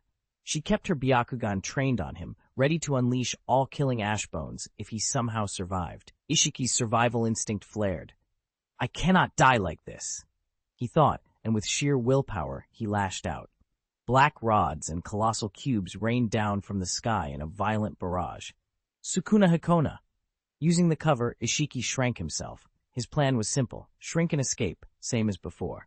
2 days of life remained, and he wasn't willing to waste any chance. But when the shrunken Ishiki tried to open a spatial gate to flee the Kamui dimension, something went wrong. The space around him was distorted, unstable. His jutsu failed. Worse, an overwhelming chakra locked onto him. Evening. Moon. Mu Yue's life force blazed hotter than ever.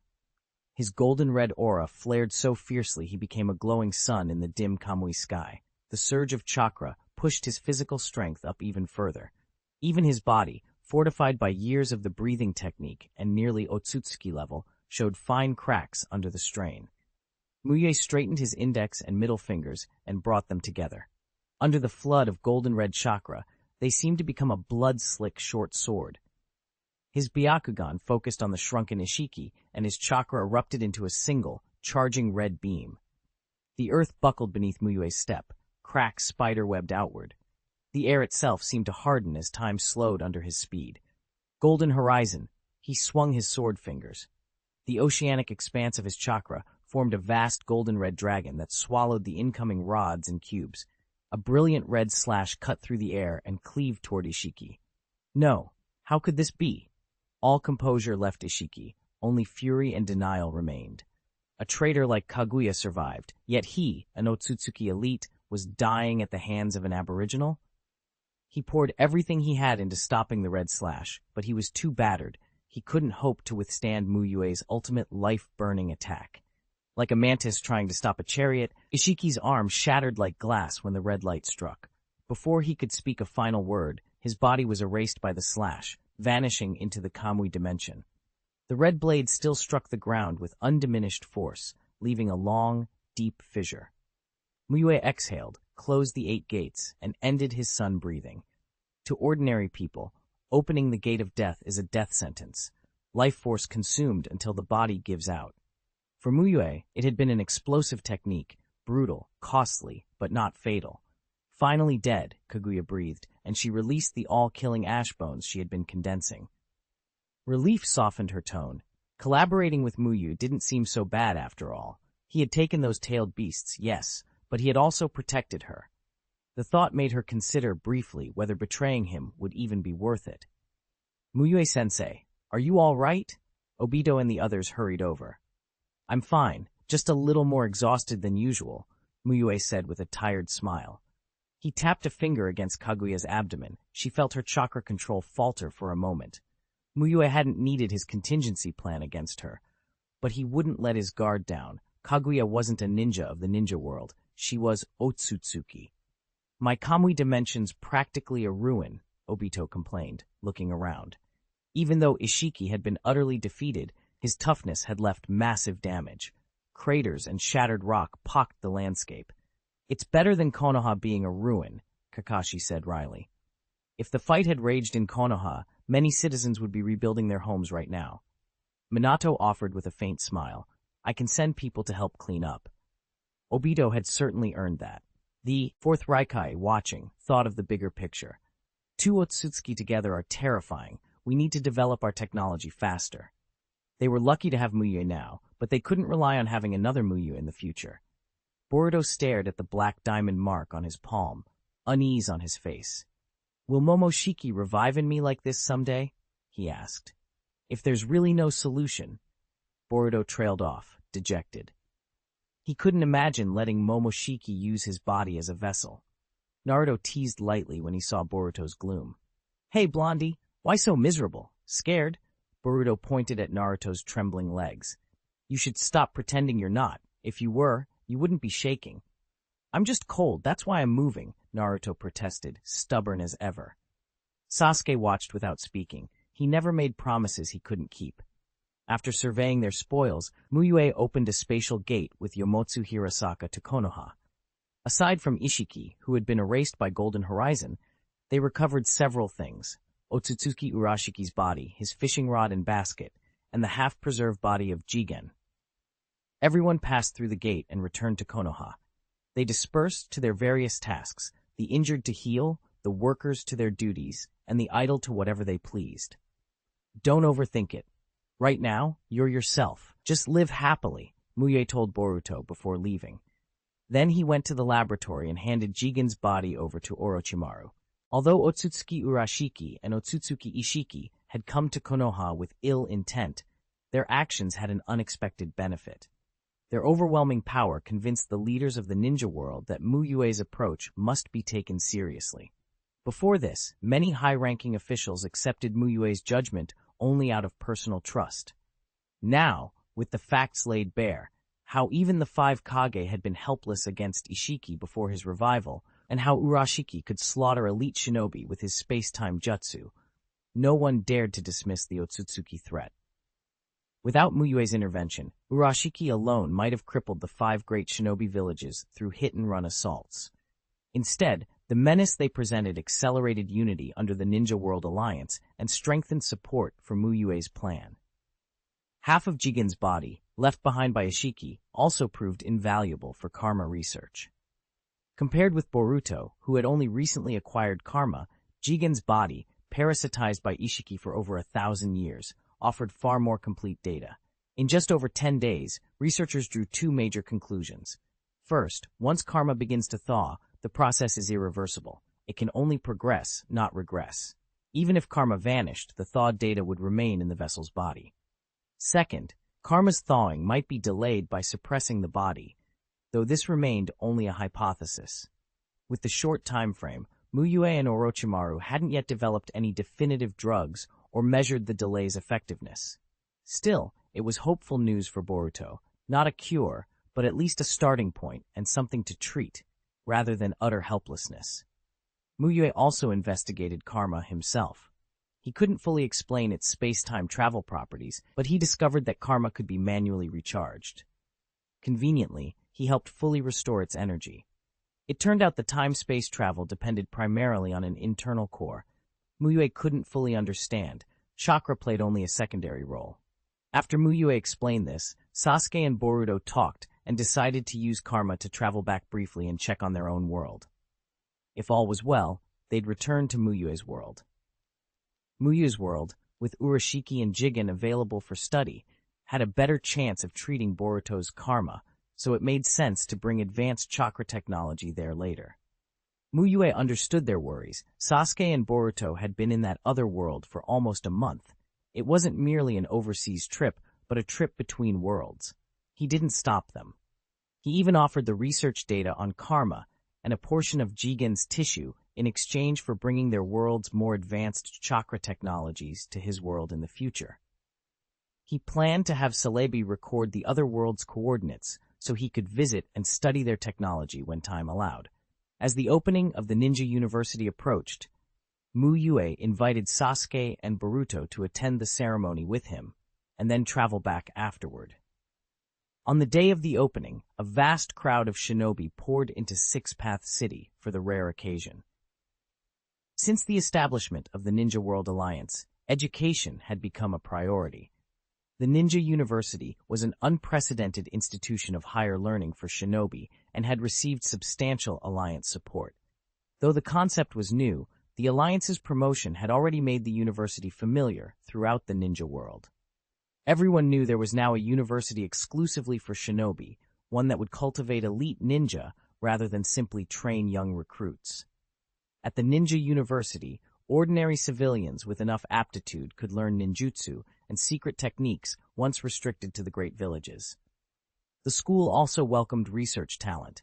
Not all important research fit neatly into non-ninja academia.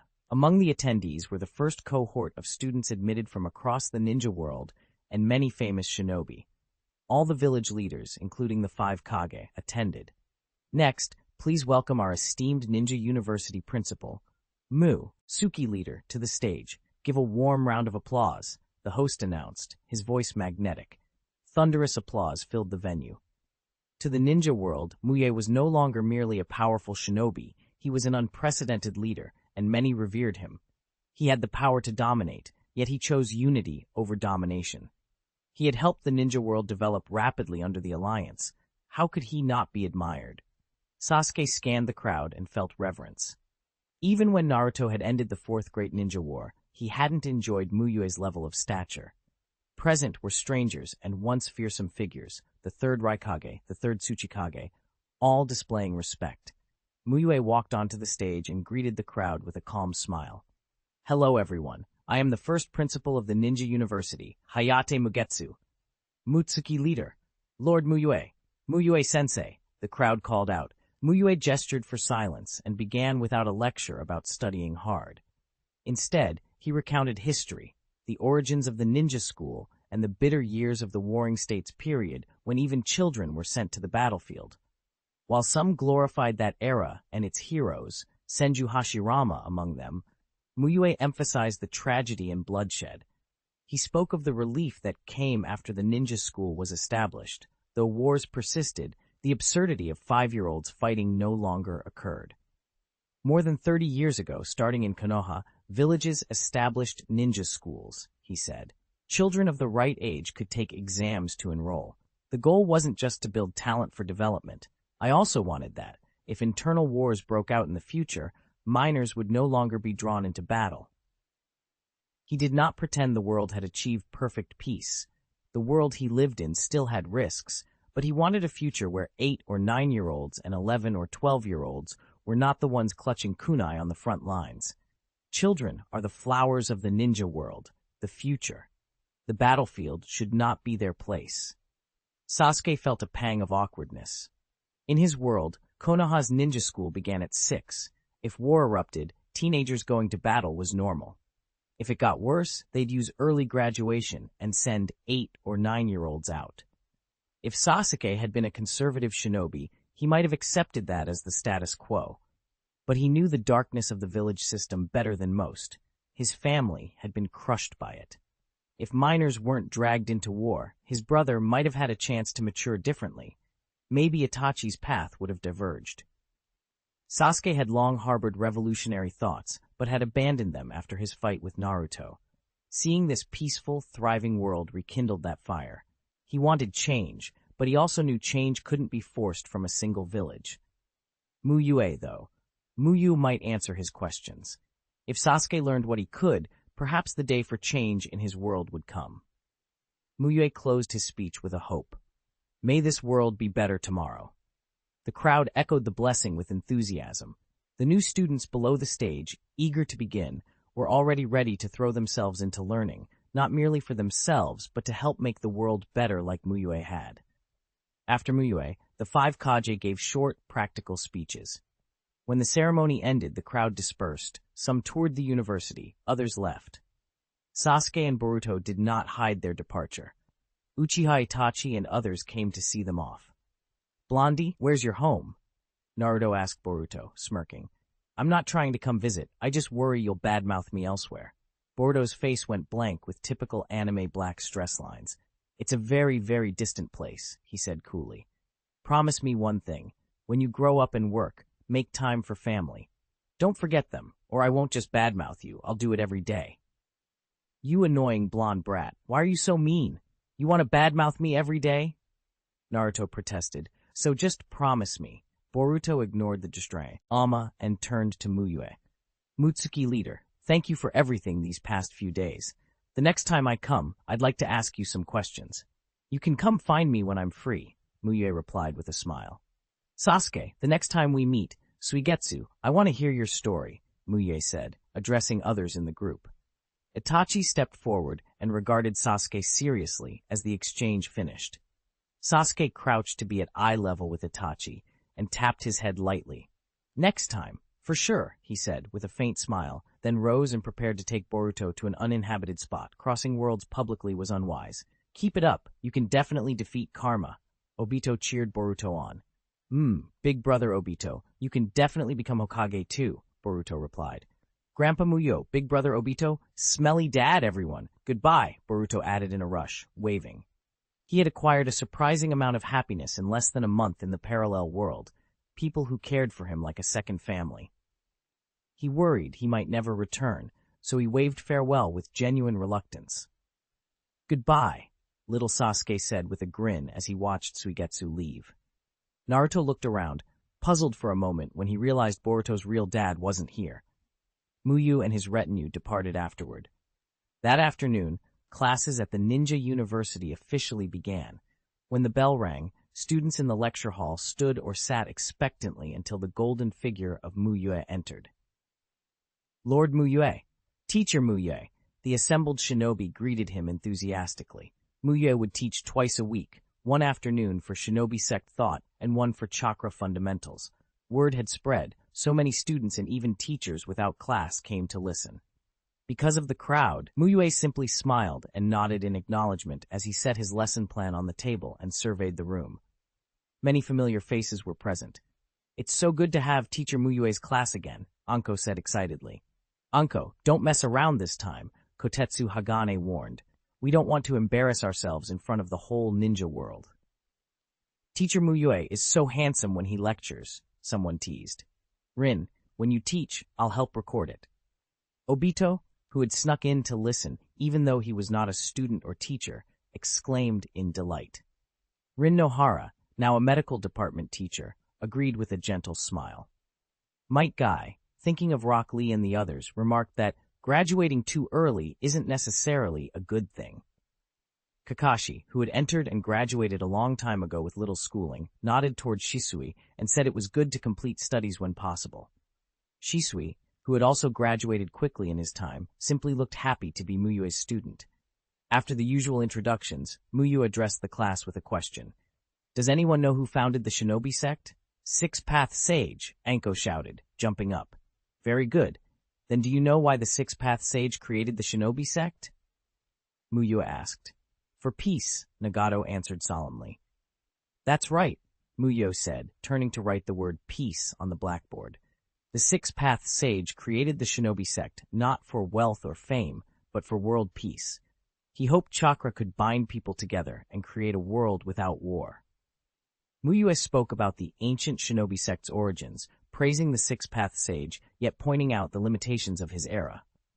To some, the sage had become almost mythical, but Mu Yue's narrative made the history vivid and engaging rather than dull. Time slipped by unnoticed. 4 classes passed quickly. When the bell for the 4th period rang, Mu Yue tidied his lesson plan, looked at the assembled shinobi, and smiled. Class dismissed.